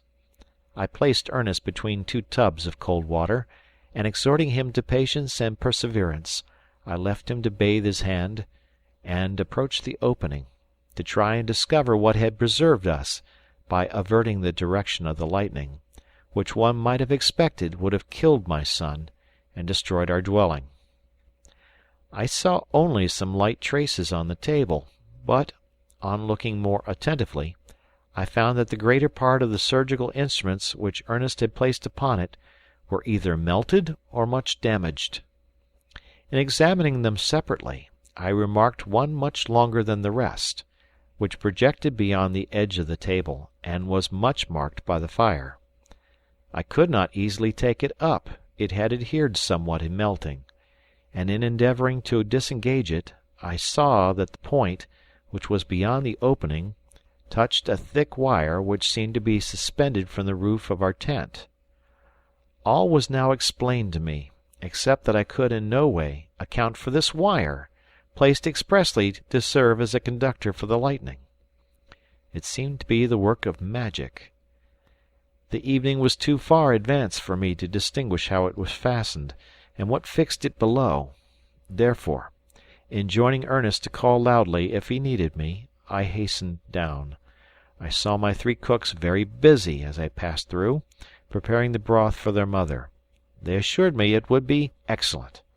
Fritz boasted that he had killed the fowl with all speed, Jack that he had plucked it without tearing it much, and Francis that he had lighted and kept up the fire. They had nothing to employ them just then, and I took them with me to have some one to talk to on the phenomenon of the lightning. Below the window I found a large packet of iron wire, which I had brought from Tent House some days before, intending on some leisure day to make a sort of grating before our poultry yard. By what chance was it here, and hooked by one end to the roof of our house? Some time before I had replaced our cloth canopy by a sort of roof covered with bark, nailed upon laths. The cloth still enclosed the sides and front. All was so inflammable that, but for the providential conductor, we might have been in flames in an instant. I thanked God for our preservation, and little Francis, seeing me so happy, said, "Is it quite true, Papa, that this wire has preserved us?" "Yes, it is true, my darling, and I wish to know what good genius has placed it there, that I may be thankful," said I. "Ah, Father," said my little fellow, "embrace me, but do not thank me, for I did not know that I was doing good." Astonished at this information, I requested my boy to tell me why and how he had fixed the wire. "I wanted to reach some figs," said he, "when you and Fritz were at Tent House, and Jack and Ernest were nursing Mamma. I wished to do some good for her. I thought she would like some of our sweet figs, but there were none in my reach, and I had no stick long enough to beat them down. I went below, and found that great roll of wire.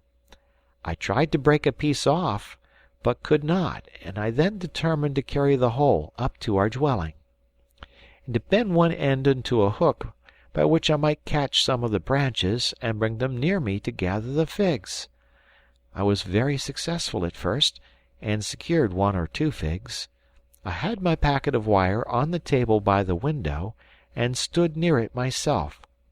I thought I could reach a branch that hung over our roof, loaded with fruit. I leaned forward and extended my hook to the branch. I felt I had secured it, and joyfully began to pull. You know, Papa, they bend and don't break. But it remained immovable, as well as my hook, which was held by one of the laths in the roof. I pulled with all my strength, and in my efforts I struck my foot against the roll of wire, which fell down to the ground without detaching the hook. You may judge how firm it is, for it is no trifling leap from our house to the ground. "A good work indeed, my boy," said I, "is yours, for it has saved us. God has inspired you, and has made use of the hand of a child for our preservation. Your conductor shall remain where you so happily placed it. We may still have need of it. The sky still looks very threatening.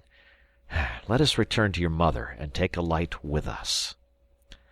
I had contrived a sort of portable lantern made of isinglass, which lighted us in our offices. Moreover, a calabash pierced with small holes, with a candle inside, was placed at the top of the winding staircase, and lighted it entirely, so that we were able to descend without danger by night as well as by day. I was, however, uneasy about the way we should bring my wife down, if we found it necessary to remove her during her sickness. I named it to Fritz. "Have no uneasiness, father," said he. "Ernest and I are very strong now, and we can carry mamma like a feather." "You and I might, my dear boy," said I, "but Ernest cannot be of much assistance to us at present." I then related his misfortune to them.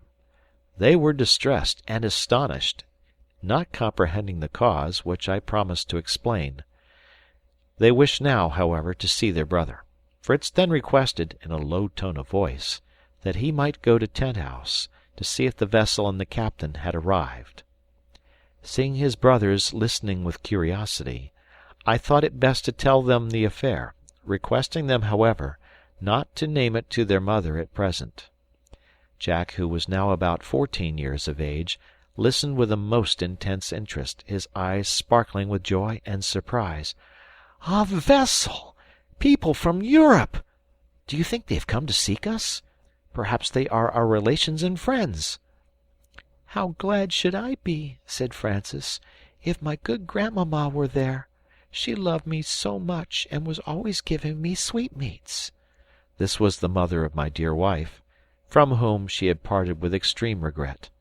I knew that a single word from the child would have relieved all her sorrows, and would in her present state be dangerous. I therefore forbade him naming such a thing to his mother, even if we mentioned the vessel. We ascended, and found our dear patient awake, with Ernest at her side, his hand tied up, and somewhat relieved, though, from not having applied the water immediately, there were several blisters, which he requested me to open. It was necessary to tell his mother he had had a burn. She named several remedies, and I was hesitating which to use, when Fritz, giving me a significant glance, said, "Don't you think, father, that the leaves of the karata, which cured Jack's leg so well, would be as serviceable to Ernest's hand?" "I have no doubt of it," said I, "but we have none here." "I know very well where they grow," said he. "Come, Jack, we shall soon be there. We shall have a little rain, but what of that? We shall not be melted, and we can have a bath." My wife was divided between her desire to relieve Ernest, and her fear of the boys venturing out in such a stormy night. She agreed at last, provided Jack had my cloak and Fritz the boots, and that they should take the lantern. Thus equipped, they set out. I accompanied them outside the tree, Fritz assuring me they would be back in 3 hours at most. He intended to proceed along the rocks towards Tent-House, to make what observations he could, for, as he told me, he could not get the poor captain and his vessel out of his head.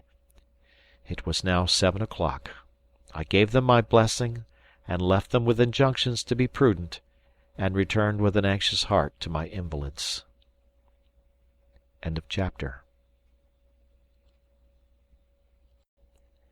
The Swiss Family Robinson, by Johann David Wyss. Chapter 35.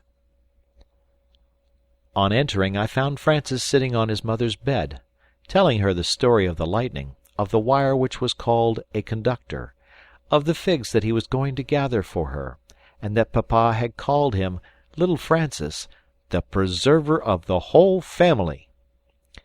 Having briefly explained to them the results of Francis's fortunate device, I procured some raw potato to apply to Ernest's hand, which still gave him great pain, and bathed my wife's foot with some eau d'arquebusade, which I procured from my medicine chest. Here I also met with some laudanum, a few drops of which I infused into the lemonade, wishing her to sleep till her sons returned. She soon was in a sweet slumber. The boys followed her example, and I was left alone with my anxieties, happy, however, to see them at rest after such an evening of agitation. The hours passed. Still my children returned not. I was continually at the window, listening for their steps or the sounds of their voices.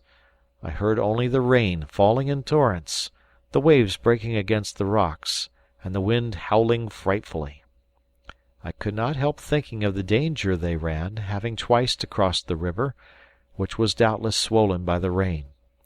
I was not so much alarmed for Fritz, a strong, bold youth of 19 years of age, and a determined hunter. As for poor Jack, bold even to rashness, and having neither strength nor experience to secure him, I could not help fancying him carried away by the stream, and his brother not daring to return without him.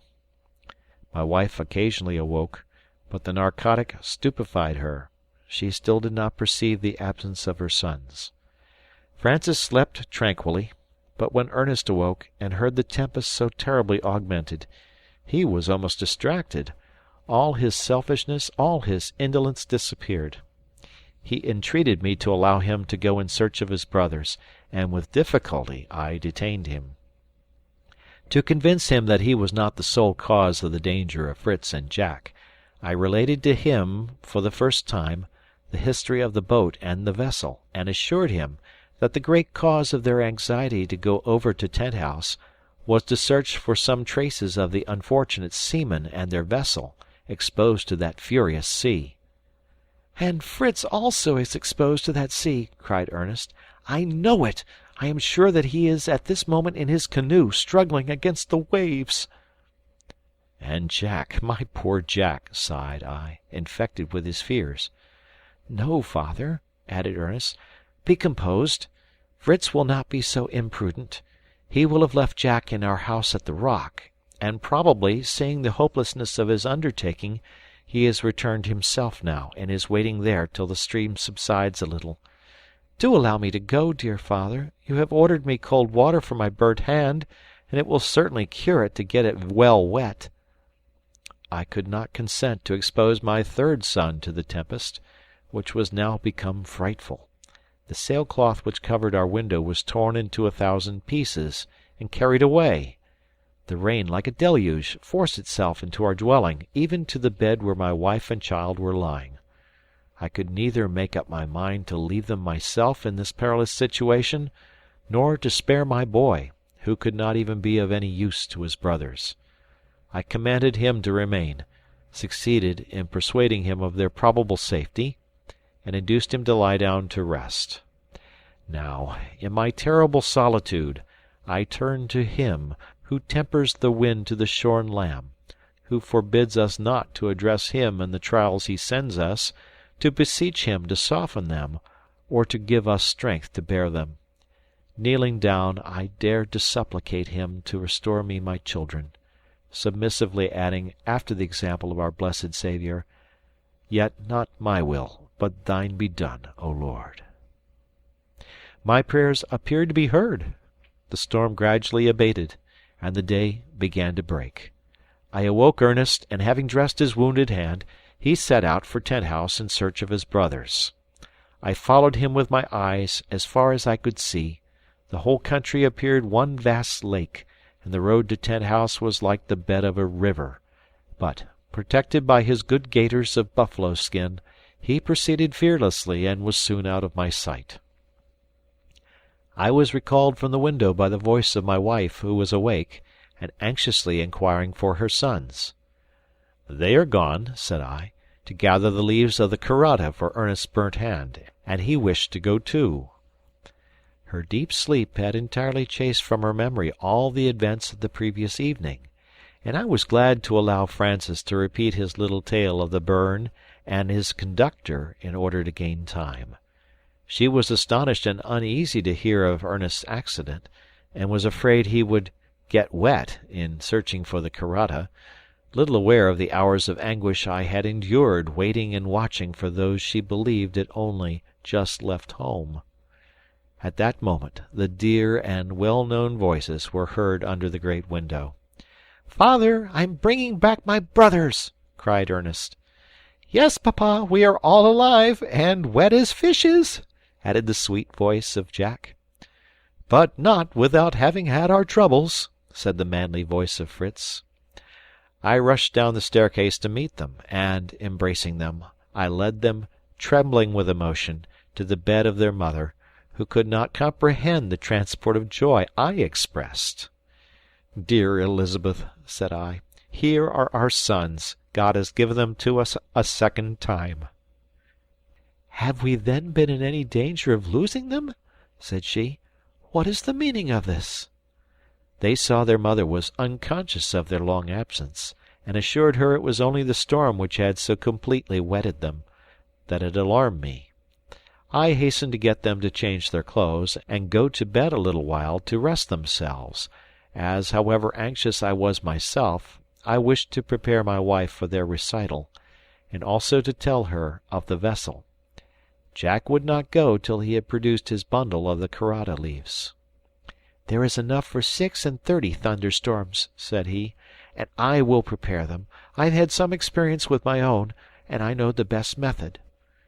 He soon divided one of the leaves with his knife, after cutting away the triangular thorn from the end, and applied it to his brother's hand, binding it with his handkerchief. Having completed this dressing, he threw off his clothes, and, jumping into his bed, he and his brothers were sound asleep in 10 minutes. I then sat down by my wife, and began my tale, from my first view of the vessel, and my anxious watching for intercourse with it, in order that we might take the opportunity to return to Europe. "But why should we return to Europe?" said she. "We want nothing here now, since I have got flax, cotton, and a wheel.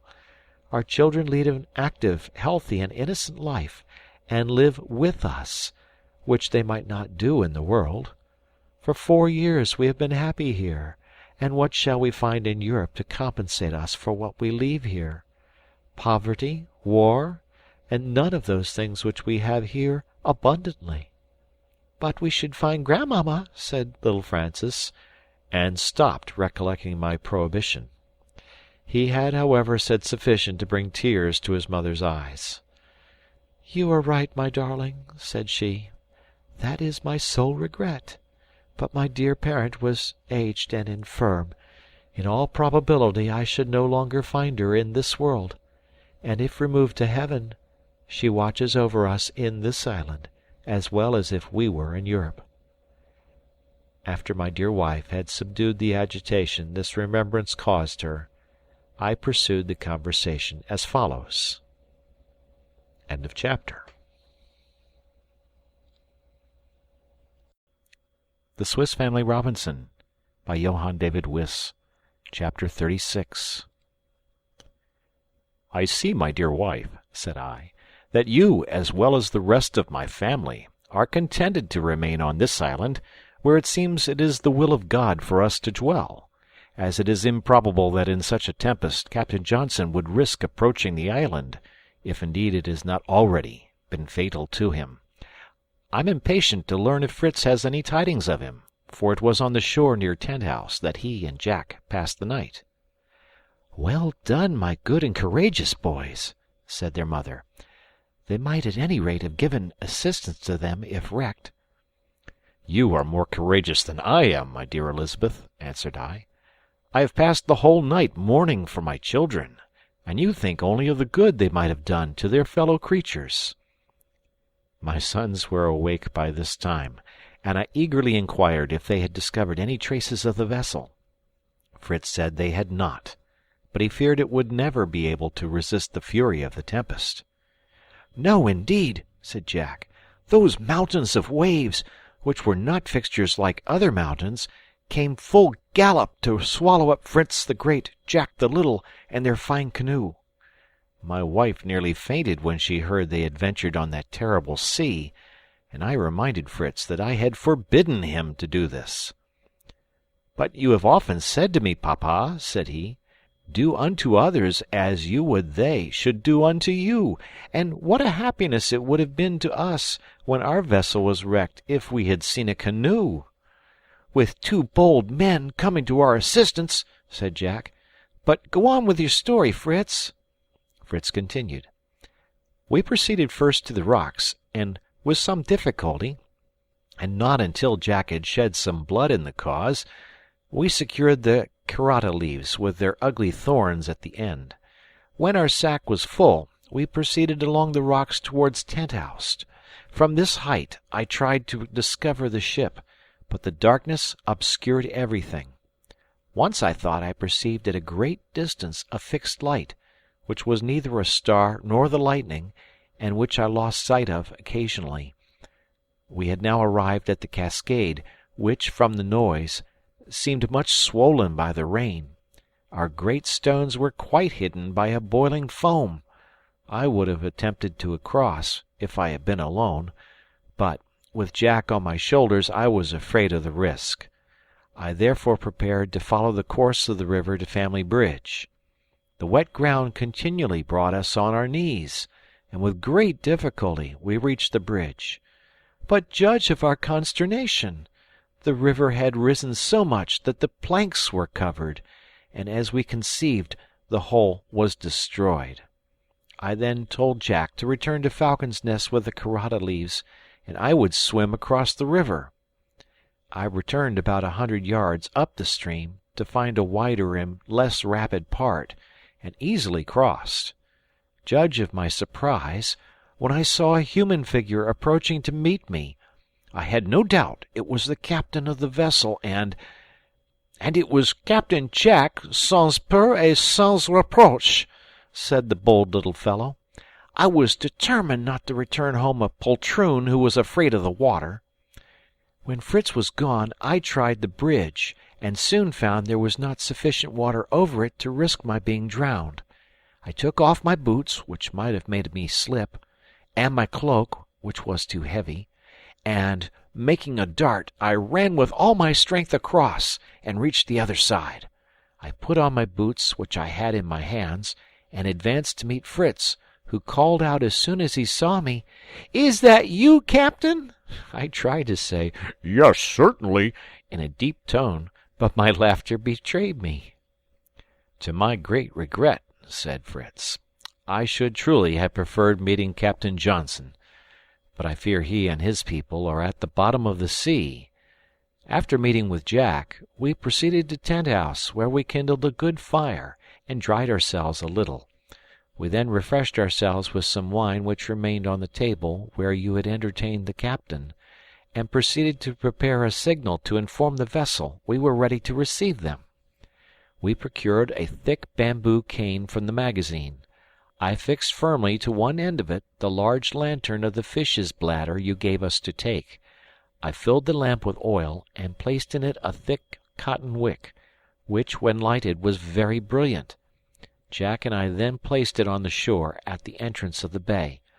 We fixed it before the rock, where the land wind would not reach it, sunk it 3 or 4 feet into the ground, steadied it with stones, and then went to rest over our fire after this long and difficult labor. After drying ourselves a little, we set out on our return, when, looking towards the sea, we were startled by the appearance of the same light we had noticed before. We heard at the same time the distant report of a gun, which was repeated 3 or 4 times at irregular intervals. We were persuaded that it was the vessel calling to us for aid, and, remembering the command of our Saviour, we thought you would forgive our disobedience if we presented to you in the morning the captain, the lieutenant, and as many as our canoe would contain.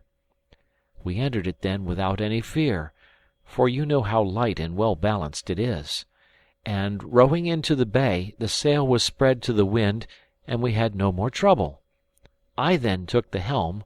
My own signal light shone clearly on the shore, and, except for the rain which fell in torrents, the waves which washed over our canoe, and uneasiness about the ship and about you, and our fear that the wind might carry us into the open sea, we should have had a delightful little maritime excursion. When we got out of the bay, I perceived the wind was driving us towards Shark Island, which, being directly before the bay, forms 2 entrances to it.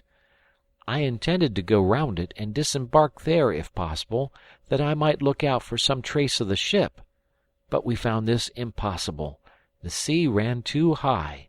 Besides, we should have been unable to moor our canoe, the island not affording a single tree or anything we could lash it to, and the waves would soon have carried it away.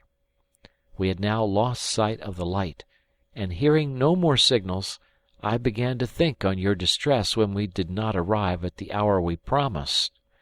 I therefore resolved to return by the other side of the bay, carefully avoiding the current which would have carried us into the open sea. I lowered the sail by means of the ropes you had fixed to it, and we rowed into port. We carefully moored the canoe, and without returning to Tent House, took the road home. We crossed the bridge as Jack had done, found the waterproof cloak and bag of carrata leaves where he had left them, and soon after met Ernest.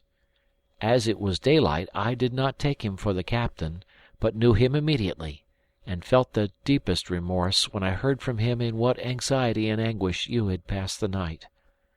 Our enterprise was imprudent, and altogether useless. But we might have saved life, which would have been an ample remuneration. I fear all is hopeless. What do you think, father, of their fate?" "I hope they are far from this dangerous coast," said I. "But if still in our neighborhood, we will do all we can to assist them. As soon as the tempest is subsided, we will take the pinnace and sail round the island. You have long urged me to this, Fritz, and who knows but that on the opposite side we may find some traces of our own poor sailors, perhaps even meet with them." The weather gradually clearing, I called my sons to go out with me. My wife earnestly besought me not to venture on the sea. I assured her it was not sufficiently calm, but we must examine our plantations, to ascertain what damage was done, and at the same time we might look out for some traces of the wreck. Besides, our animals were becoming clamorous for food. Therefore, leaving Ernest with her, we descended to administer in the first place to their wants. End of chapter. The Swiss Family Robinson by Johann David Wyss. Chapter 37. Our animals were impatiently expecting us. They had been neglected during the storm, and were ill supplied with food, besides being half sunk in water.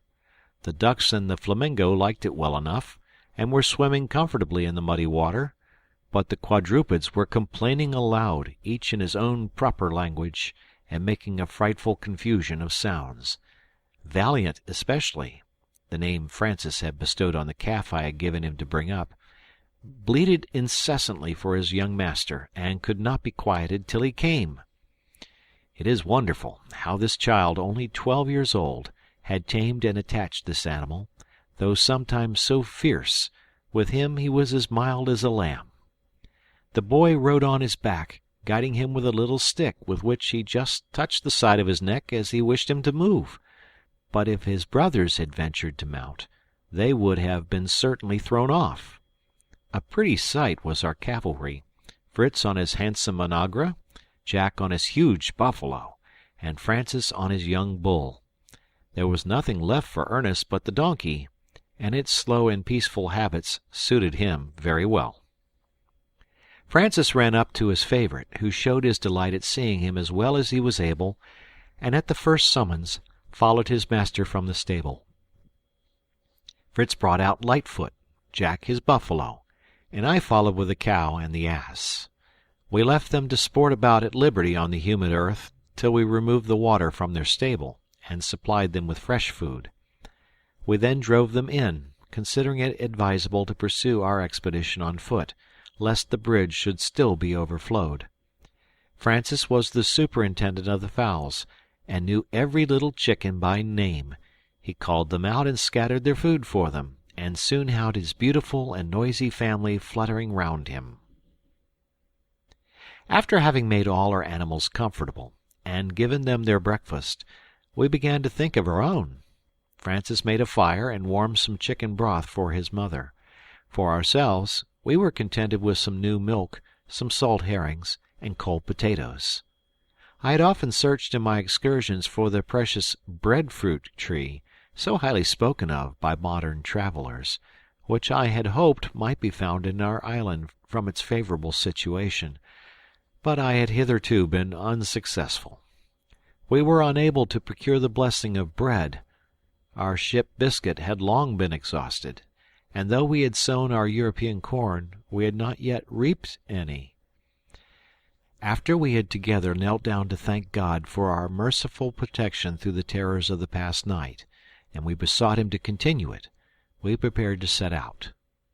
The waves still ran high, though the wind had subsided, and we determined merely to go along the shore, as the road still continued impassable from the rain, and the sand was easier to walk on than the wet grass.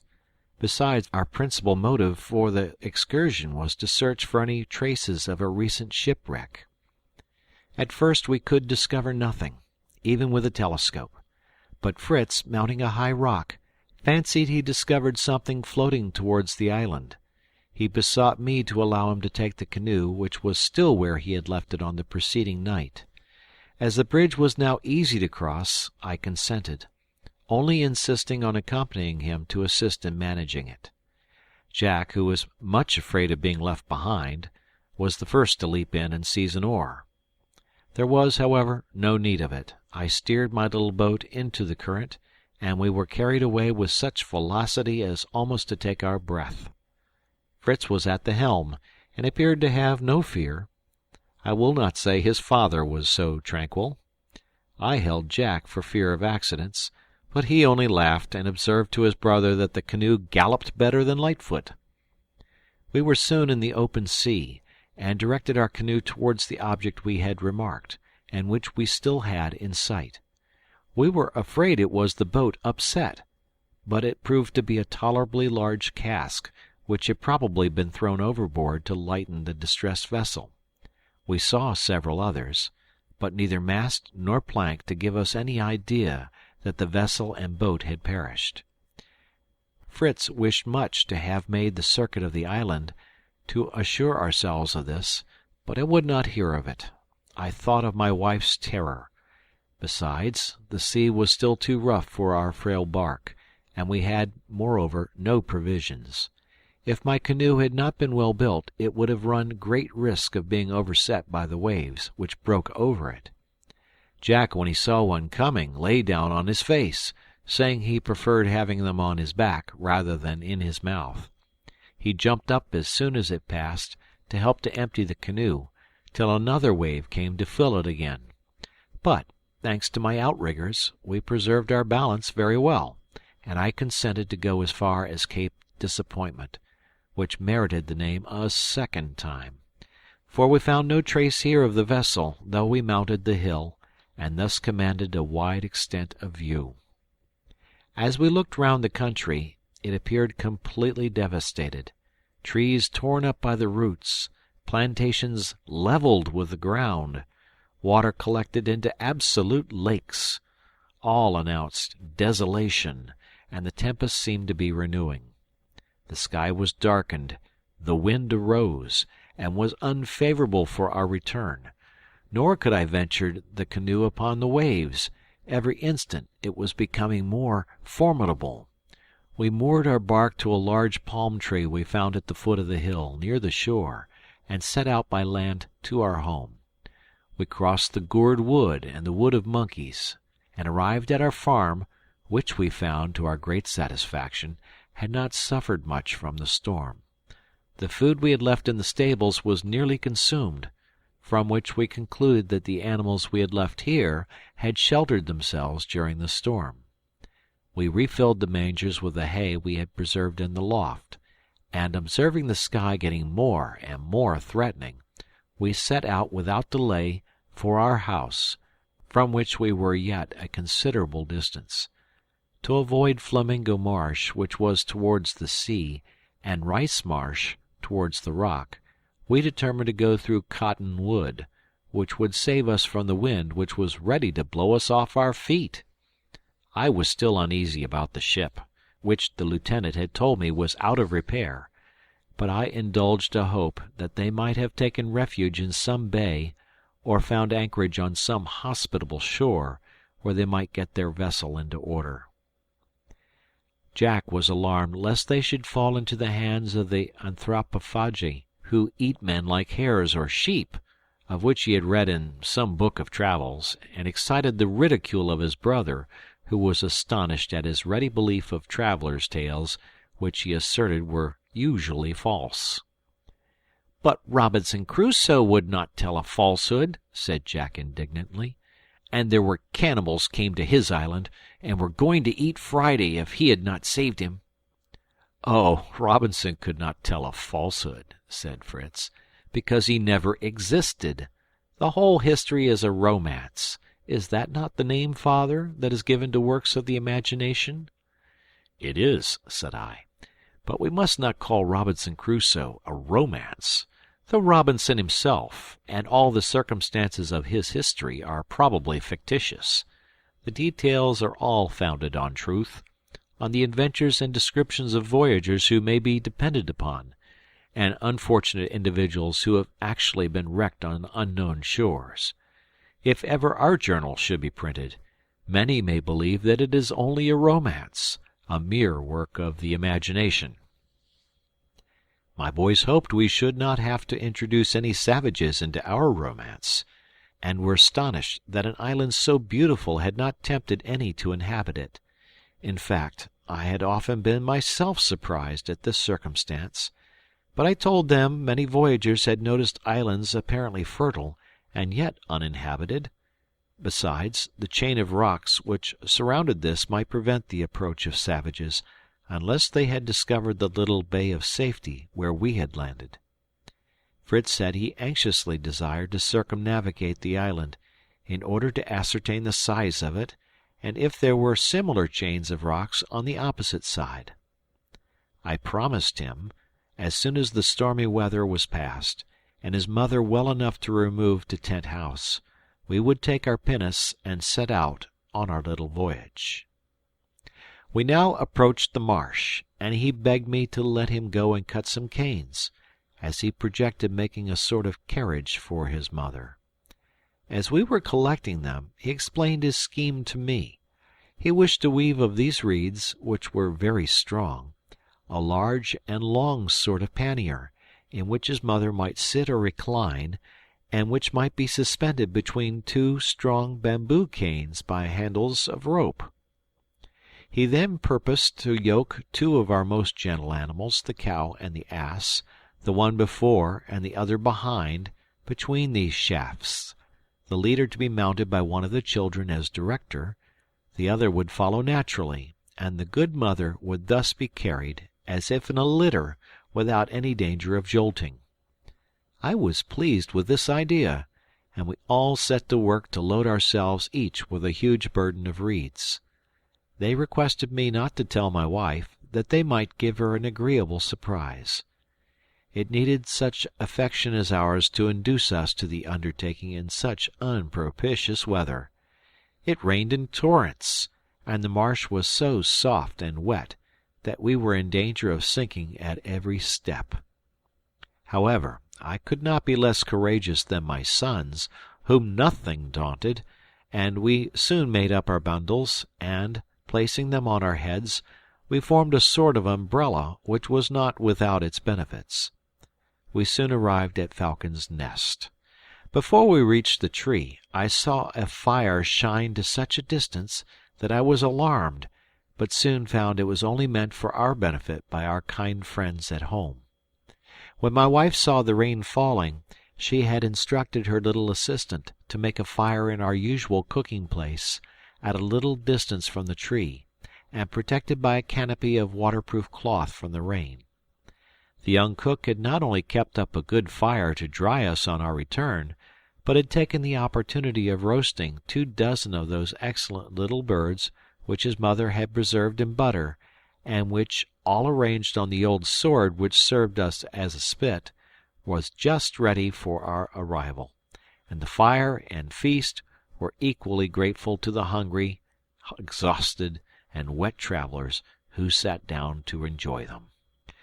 However, before we sat down to our repast, we went up to see our invalids, whom we found tolerably well, though anxious for our return.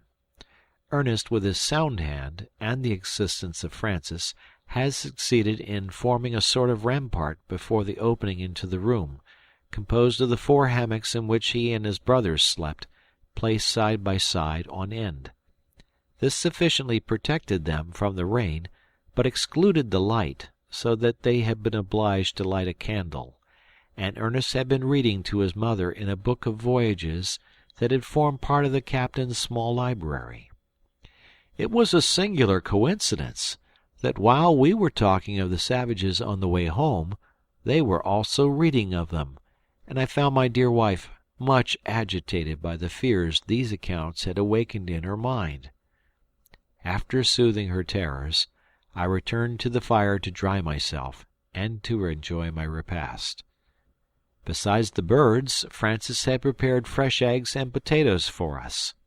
He told me that his mamma had given up her office of cook to him, and assured me that he would perform the duties to our satisfaction, provided he was furnished with materials. Fritz was to hunt, Jack to fish, I was to order dinner, and he would make it ready. "And when we have neither game nor fish," said Jack, "we will attack your poultry-yard." That was not at all to the taste of poor little Francis, who could not bear his favourites to be killed, and who had actually wept over the chicken that was slaughtered to make broth for his mother. We were obliged to promise him that, when other resources failed, we would apply to our barrels of salt fish. He, however, gave us leave to dispose as we liked of the ducks and geese, which were too noisy for him. After we had concluded our repast, we carried a part of it to our friends above, and proceeded to give them an account of our expedition. I then secured the hammocks somewhat more firmly, to save us from the storm that was still raging, and the hour of rest being at hand, my sons established themselves on mattresses of cotton, made by their kind mother, and in spite of the roaring winds, we were soon in profound repose. End of chapter.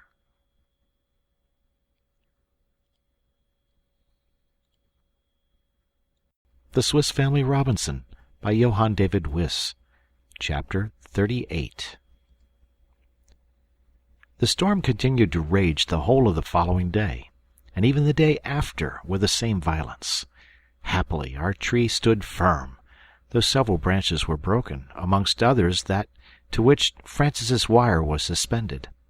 I replaced it with more care, carried it beyond our roof, and fixed at the extremity the pointed instrument which had attracted the lightning.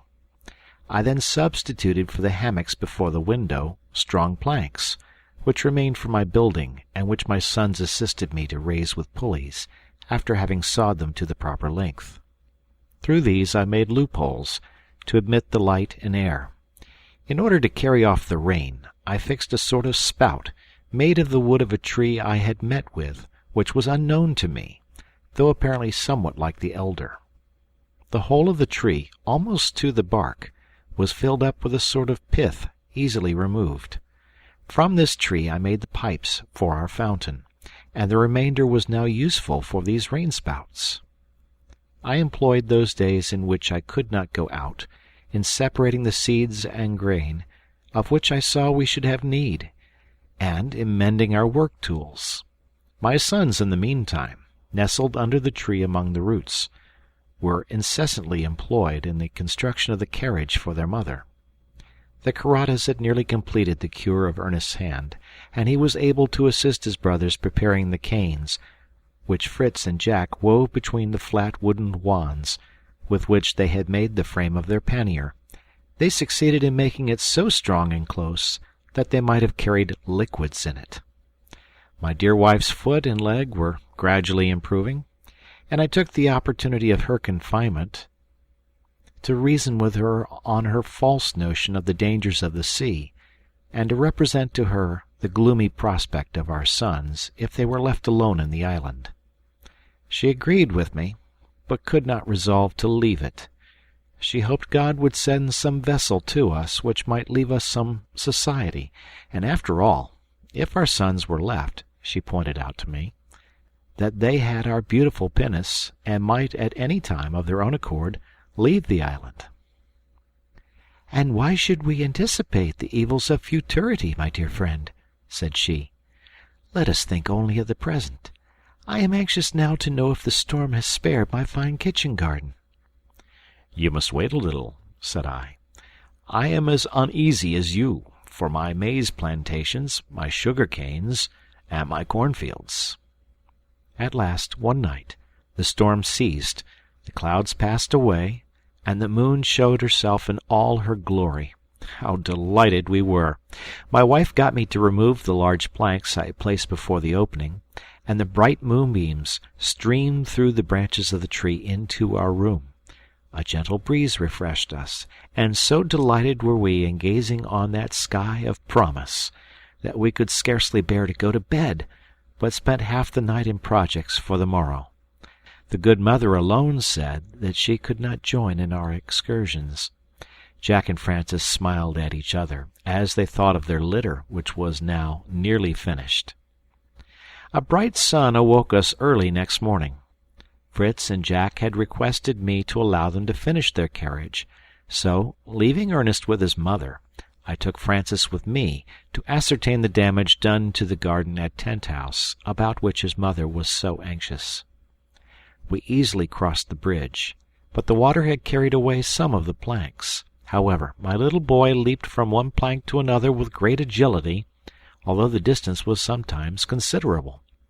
He was so proud of being my sole companion that he scarcely touched the ground as he ran on before me. But he had a sad shock when he got to the garden, of which we could not find the slightest trace. All was destroyed. The walks, the fine vegetable beds, the plantations of pines and melons, all had vanished. Francis stood like a marble statue, as pale and still, till, bursting into tears, he recovered himself. "Oh, my good mamma," said he, "what will she say when she hears of this misfortune? But she need not know it, papa," added he, after a pause. "It would distress her too much, and if you and my brothers will help me, we will repair the damage before she can walk.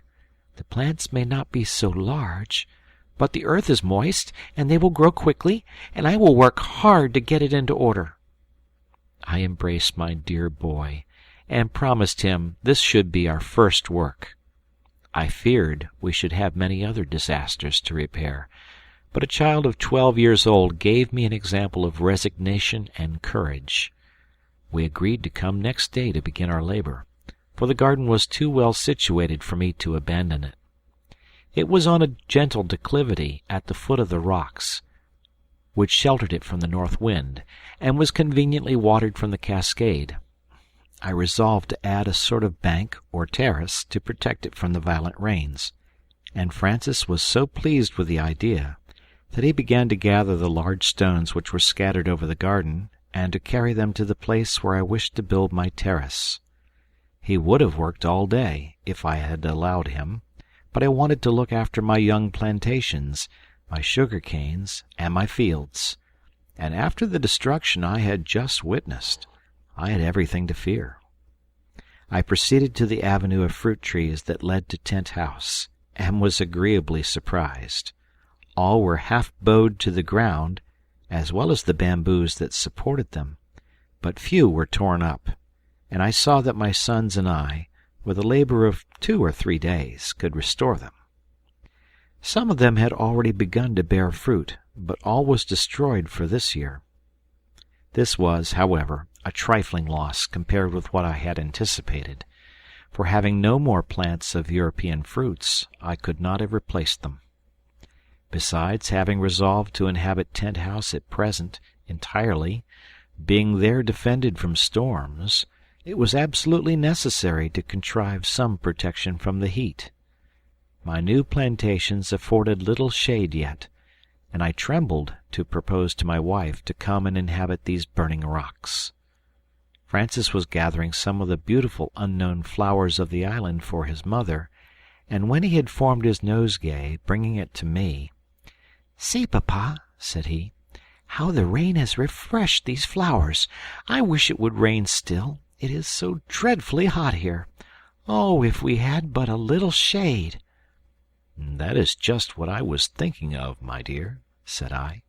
"We shall have shade enough when my trees are grown, but in the meantime—" "In the meantime, papa," said Francis, "I will tell you what you must do. You must make a very long, broad colonnade before our house, covered with cloth, and open before, so that Mamma may have air and shade at once." I was pleased with my son's idea, and promised him to construct a gallery soon, and call it the Franciade, in honor of him.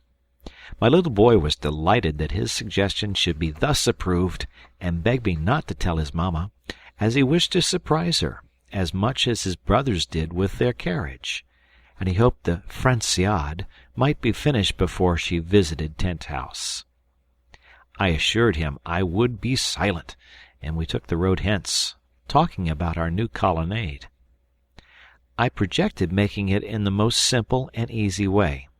A row of strong bamboo canes planted at equal distances along the front of our house, and united by a plank of wood at the top cut into arches between the canes. Others I would place sloping from the rock, to which I would fasten them by iron cramps. These were to be covered with sailcloth, prepared with the elastic gum, and well secured to the plank. This building would not take much time, and I anticipated the pleasure of my wife when she found out that it was an invention of her little favorite, who, of a mild and reflecting disposition, was beloved by us all. As we walked along, we saw something approaching, that Francis soon discovered to be his brothers, with their new carriage, and concluding that his mamma occupied it, he hastened to meet them, lest they should proceed to the garden.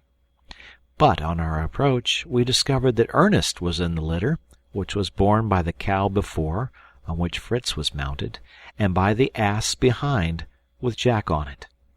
Ernest declared the conveyance was so easy and delightful that he should often take his mother's place. "I like that very much," said Jack. "Then I will take care that we will harness the onagra and the buffalo for you, and they will give you a pretty jolting, I promise you. The cow and ass are only for Mamma. Look, Papa, is it not complete?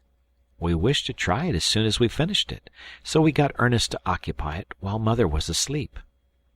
Ernest declared it only wanted 2 cushions, one to sit upon, the other to recline against, to make it perfect. And though I could not help smiling at his love of ease, I encouraged the notion, in order to delay my wife's excursion till our plans were completed. I then put Francis into the carriage beside his brother, and ordering Fritz and Jack to proceed with their equipage to inspect our cornfields, I returned to my wife, who was still sleeping. On her awaking, I told her the garden and plantations would require a few days' labor to set them in order, and I should leave Ernest, who was not yet in condition to be a laborer, to nurse her and read to her. My sons returned in the evening, and gave me a melancholy account of our cornfields. The corn was completely destroyed, and we regretted this the more, as we had very little left for seed. We had anticipated a feast of real bread, but we were obliged to give up all hope for this year, and to content ourselves with our cakes of cassava and with potatoes. The maize had suffered less, and might have been a resource for us, but the large hard grain was so difficult to reduce to flour fine enough for dough. Fritz often recurred to the necessity of building a mill near the cascaded tent house, but this was not the work of a moment, and we had time to consider of it, for at present we had no corn to grind. As I found Francis had let his brothers into all our secrets, it was agreed that I, with Fritz, Jack, and Francis, should proceed to Tent House next morning. Francis desired to be of the party, that he might direct the laying out of the garden, he said, with an important air, as he had been his mother's assistant on its formation. We arranged our bag of vegetable seeds, and having bathed my wife's foot with a simple embrocation, we offered our united prayers, and retired to our beds to prepare ourselves for the toils of the next day. End of chapter.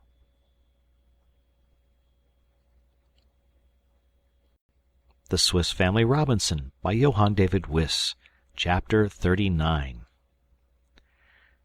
We rose early, and after our usual morning duties, we left our invalids for the whole day, taking with us for our dinner a goose and some potatoes, made ready the evening before. We harnessed the bull and the buffalo to the cart, and I sent Fritz and Jack to the wood of bamboos, with orders to load the cart with as many as it would contain, and especially to select some very thick ones for my colonnade. The rest I intended for props for my young trees, and this I proposed to be my first undertaking. Francis would have preferred beginning with the Fresillade, or the garden, but he was finally won over by the thoughts of the delicious fruits which we might lose by our neglect, the peaches, plums, pears, and above all the cherries, of which he was very fond. He then consented to assist me in holding the trees whilst I replaced the roots, after which he went to cut the reeds to tie them.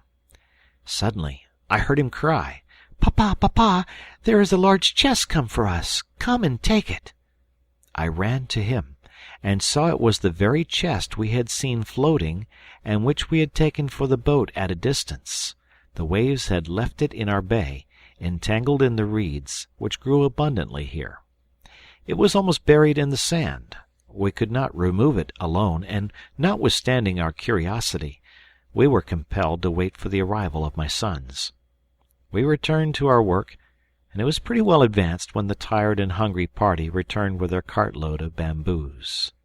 We rested, and sat down to eat our goose.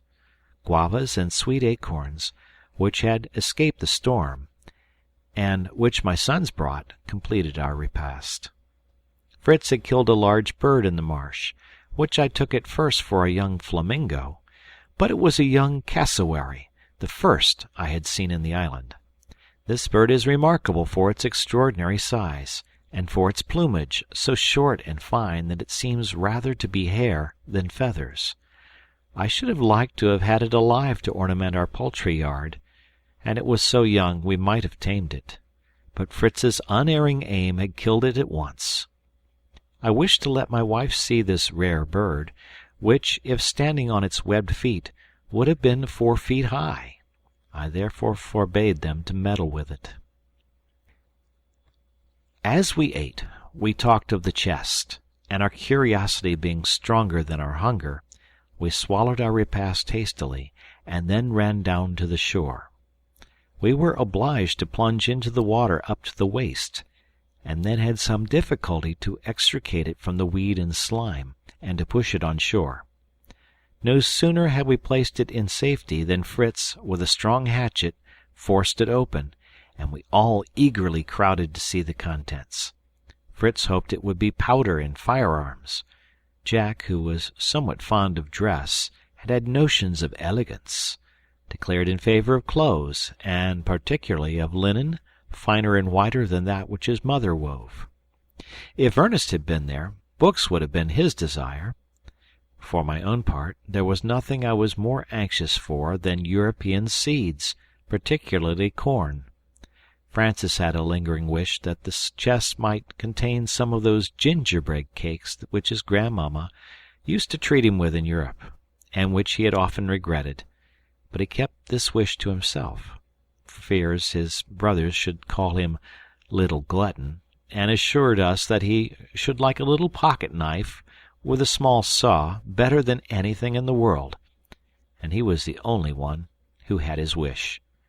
The chest was opened, and we saw that it was filled with a number of trifling things likely to tempt savage nations and to become the means of exchange, principally glass and ironware, coloured beads, pins, needles, looking-glasses, children's toys, constructed as models, such as carts, and tools of every sort, amongst which we found some likely to be useful, such as hatchets, saws, planes, gimlets, etc., besides a collection of knives, of which Francis had the choice, and scissors, which were reserved for Mamma, her own being nearly worn out. I had, moreover, the pleasure of finding a quantity of nails of every size and kind, besides iron hooks, staples, etc., which I needed greatly. After we had examined the contents, and selected what we wanted immediately, we closed up the chest and conveyed it to our magazine at Tenthouse. We had spent so much time in our examination that we had some difficulty to finish propping our trees and to arrive at home before it was dark. We found my wife somewhat uneasy at our lengthened absence, but our appearance soon calmed her. "Mother," said I have brought back all your chickens to crowd under your wing." "And we have not come back empty-handed," said Jack.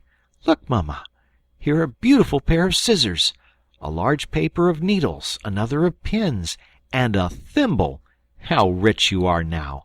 And when you get well, you can make me a pretty waistcoat and a pair of trousers, for I am in great want of them." "And I, Mamma," said Frances, "have brought you a mirror, that you may arrange your cap. You have often been sorry Papa did not remember to bring one from the ship. This was intended for the savages, and I will begin with you." "I believe I rather resemble one now," said my good Elizabeth, arranging the red and yellow silk handkerchief which she usually wore on her head.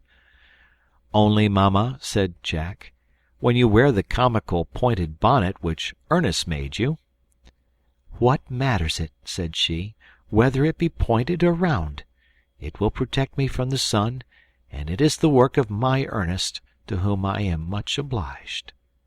Ernest, with great ingenuity and patience, had endeavoured to plait his mother a bonnet of the rice straw. He had succeeded, but not knowing how to form the round crown, he was obliged to finish it in a point, to the great and incessant diversion of his brothers.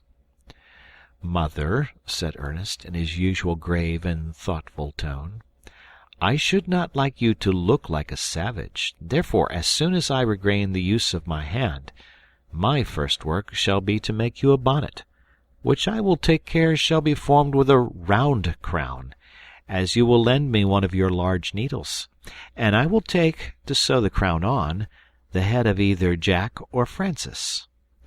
"What do you mean, my head?" said they both together. "Oh, I don't mean to take it off your shoulders," said he. "It will only be necessary that one of you should kneel down before me, for a day perhaps, while I use your head as a model, and you need not cry out much if I should chance to push my needle in." This time the philosopher had the laugh on his side, and his tormentors were silenced. We now explained to my wife where we had found the presents we had brought her.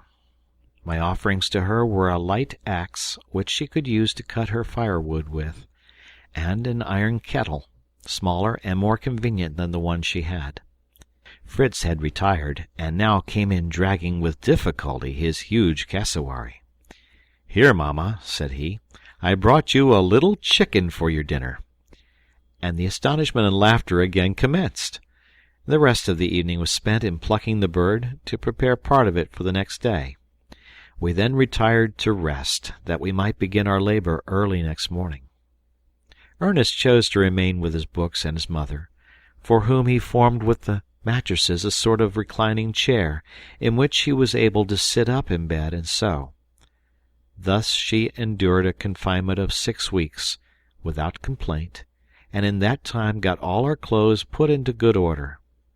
Francis had nearly betrayed our secret once, by asking his mamma to make him a mason's apron. "A mason's apron?" said she. "Are you going to build a house, child?" I meant to say a gardener's apron," said he. His mamma was satisfied, and promised to comply with his request. In the meantime, my 3 sons and I laboured assiduously to get the garden into order again, and to raise the terraces, which we hoped might be a defence against future storms. Fritz had also proposed to me to construct a stone conduit, to bring the water to our kitchen garden from the river, to which we might carry it back after it had passed round our vegetable beds.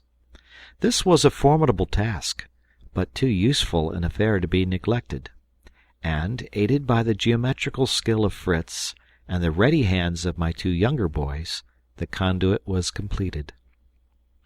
I took an opportunity at the same time to dig a pond above the garden, into which the conduit poured the water.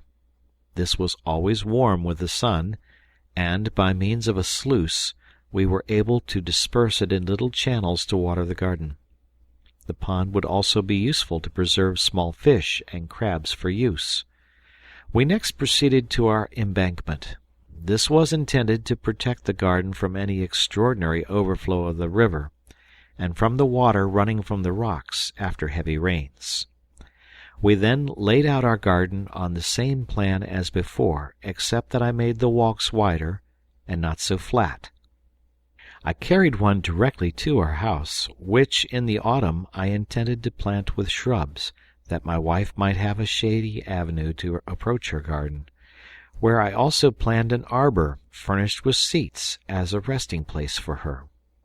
The rocks were covered with numerous climbing plants, bearing every variety of elegant flower, and I had only to make my selection. All this work, with the enclosing the garden with palisades of bamboo, occupied us about a fortnight, in which time our invalids made great progress towards their recovery. After the whole was finished, Francis entreated me to begin his gallery. My boys approved of the plan, and Fritz declared that the house was certainly comfortable and commodious, but that it would be wonderfully improved by a colonnade, with a little pavilion at each end, and a fountain in each pavilion. "I never heard a word of these pavilions," said I. "No," said Jack, "they are our own invention. The colonnade will be called the Franciade, and we wish our little pavilions to be named, the one Fritzia, and the other Jackia, if you please." I agreed to this reasonable request, and only begged to know how they would procure water for their fountains. Fritz undertook to bring the water, if I would only assist them in completing this little scheme, to give pleasure to their beloved mother. I was charmed to see the zeal and anxiety of my children to oblige their tender mother. Her illness seemed to have strengthened their attachment. They thought only how to console and amuse her. She sometimes told me she really blessed the accident, which had taught her how much she was valued by all around her. End of chapter.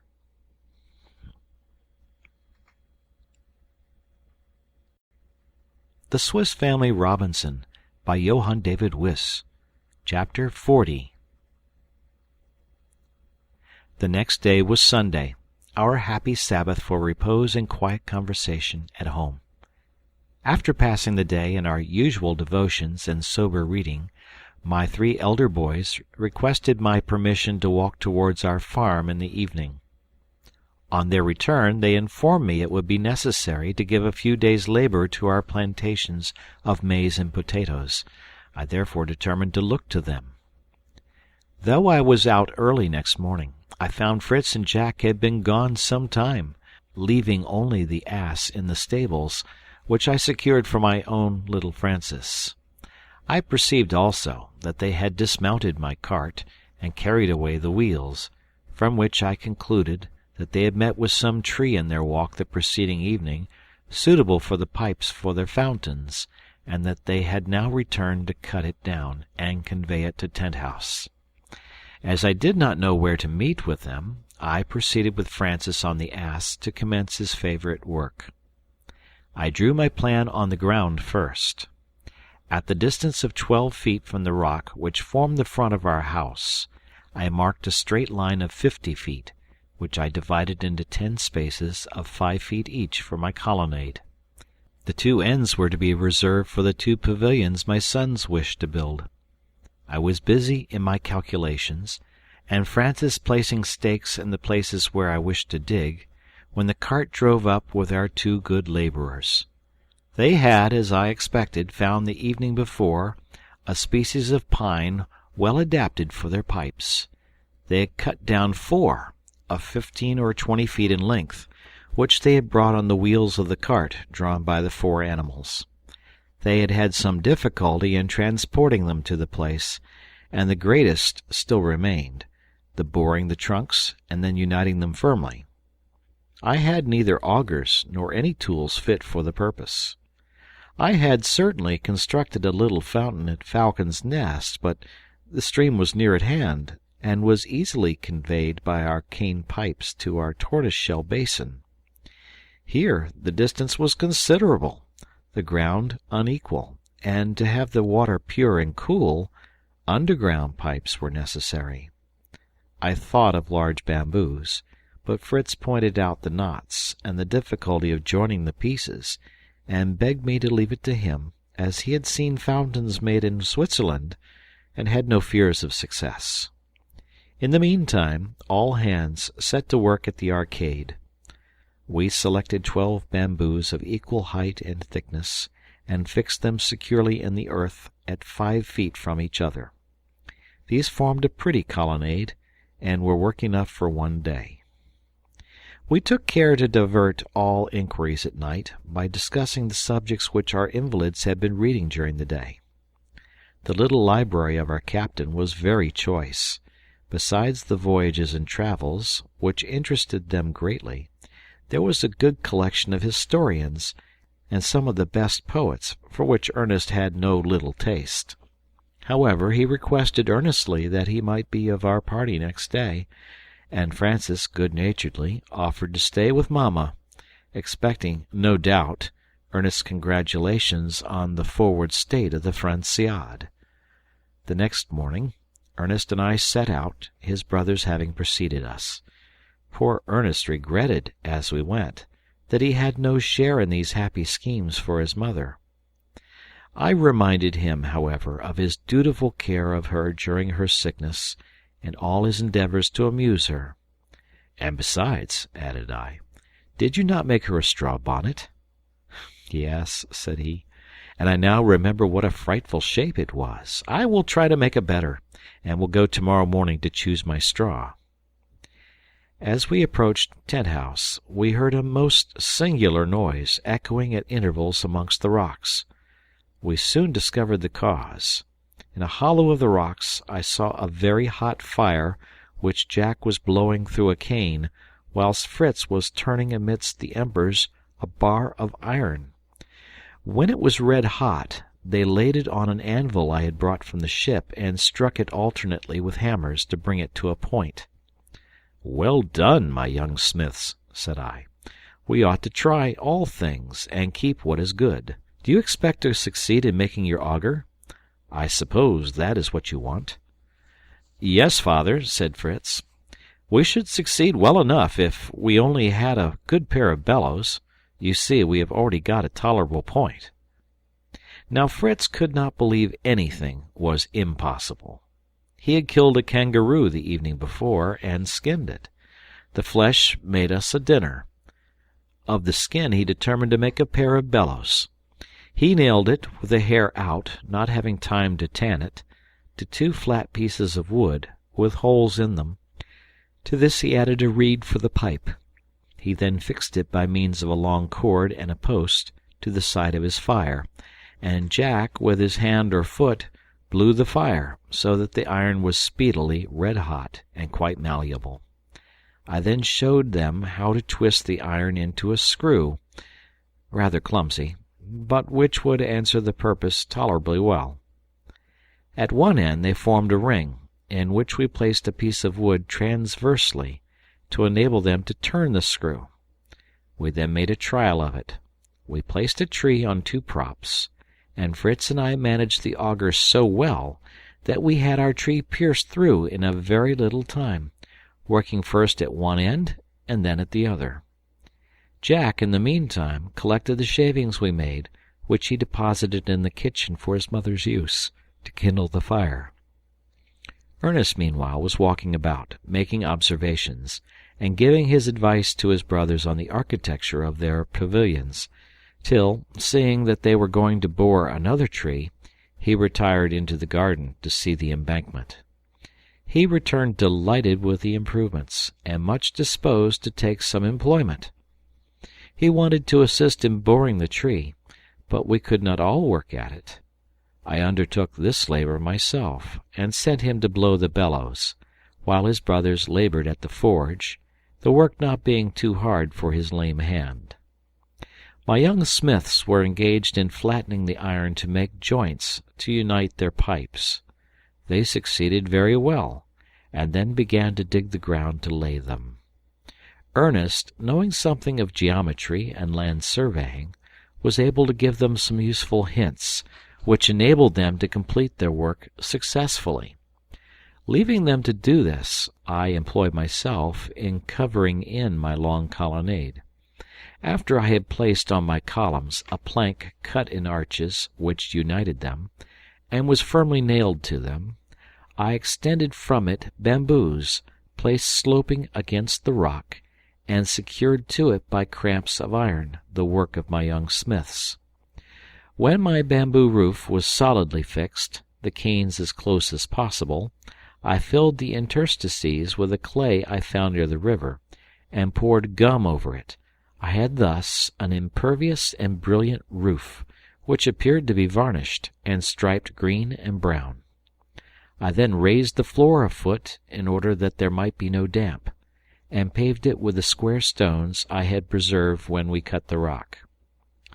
It must be understood that all this was the work of many days. I was assisted by Jack and Fritz, and by Ernest and Francis alternately, one always remaining with his mother, who was still unable to walk. Ernest employed his time, when at home, in making the straw bonnet, without either borrowing his brother's head for a model or letting any of them know what he was doing. Nevertheless, he assisted his brothers with their pavilions by his really valuable knowledge. They formed them very elegantly, something like a Chinese pagoda. They were exactly square, supported on 4 columns, and rather higher than the gallery. The roofs terminated in a point, and resembled a large parasol. The fountains were in the middle. The basins, breast-high, were formed of the shells of 2 turtles from our reservoir, which were mercilessly sacrificed for the purpose, and furnished our table abundantly for some days. They succeeded the cassowary, which had supplied us very seasonably. Its flesh tasted like beef, and made excellent soup. But to return to the fountains. Ernest suggested the idea of ornamenting the end of the perpendicular pipe, which brought the water to the basin, with shells. Every sort might be collected on the shore, of the most brilliant colors and curious and varied shapes. He was passionately devoted to natural history, and had made a collection of these, endeavoring to classify them from the descriptions he met with in the books of voyages and travels. Some of these, of the most dazzling beauty, were placed round the pipe, which had been plastered with clay. From thence the water was received into a volute, shaped like an antique urn, and again was poured gracefully into the large turtle shell. A small channel conveyed it then out of the pavilions. The whole was completed in less time than I could have imagined, and greatly surpassed my expectations, conferring an inestimable advantage on our dwelling, by securing us from the heat. All honor was rendered to Master Francis the inventor, and the Franciade was written in large letters on the middle arch. Fritzia and Jackia were written in the same way over the pavilions. Ernest alone was not named, and he seemed somewhat affected by it. He had acquired a great taste for rambling and botanizing, and had communicated it also to Fritz. And now that our labors were ended at Tent House, they left us to nurse our invalid, and made long excursions together, which lasted sometimes whole days. As they generally returned with some game or some new fruit, we pardoned their absence, and they were always welcome. Sometimes they brought a kangaroo, sometimes an agouti, the flesh of which resembles that of a rabbit, but is richer. Sometimes they brought wild ducks, pigeons, and even partridges. These were contributed by Fritz, who never went out without his gun and his dogs. Ernest brought us natural curiosities, which amused us much: stones, crystals, petrifactions, insects, butterflies of rare beauty, and flowers, whose colors and fragrance no one in Europe can form an idea of. Sometimes he brought fruit, which we always administered first to our monkey as taster. Some of them proved very delicious. 2 of his discoveries especially were most valuable acquisitions: the guajaraba, on the large leaf of which one may write with a pointed instrument, and the fruit of which, a sort of grape, is very good to eat. Also the date palm, every part of which is so useful that we were truly thankful to heaven, and our dear boys for the discovery. Whilst young, the trunk contains a sort of marrow, very delicious. The date palm is crowned by a head formed of from 40 to 80 leafy branches, which spread round the top. The dates are particularly good about half dried, and my wife immediately began to preserve them. My sons could only bring the fruit now, but we proposed to transplant some of the trees themselves near our abode. We did not discourage our sons in these profitable expeditions, but they had another aim, which I was yet ignorant of. In the meantime, I usually walked with one of my younger sons towards Tent House, to attend to our garden, and to see if our works continued in good condition to receive Mamma, who daily improved, but I insisted on her being completely restored before she was introduced to them. Our dwelling looked beautiful amongst the picturesque rocks, surrounded by trees of every sort, and facing the smooth and lovely Bay of Safety. The garden was not so forward as I could have wished, but we were obliged to be patient, and hope for the best. End of chapter.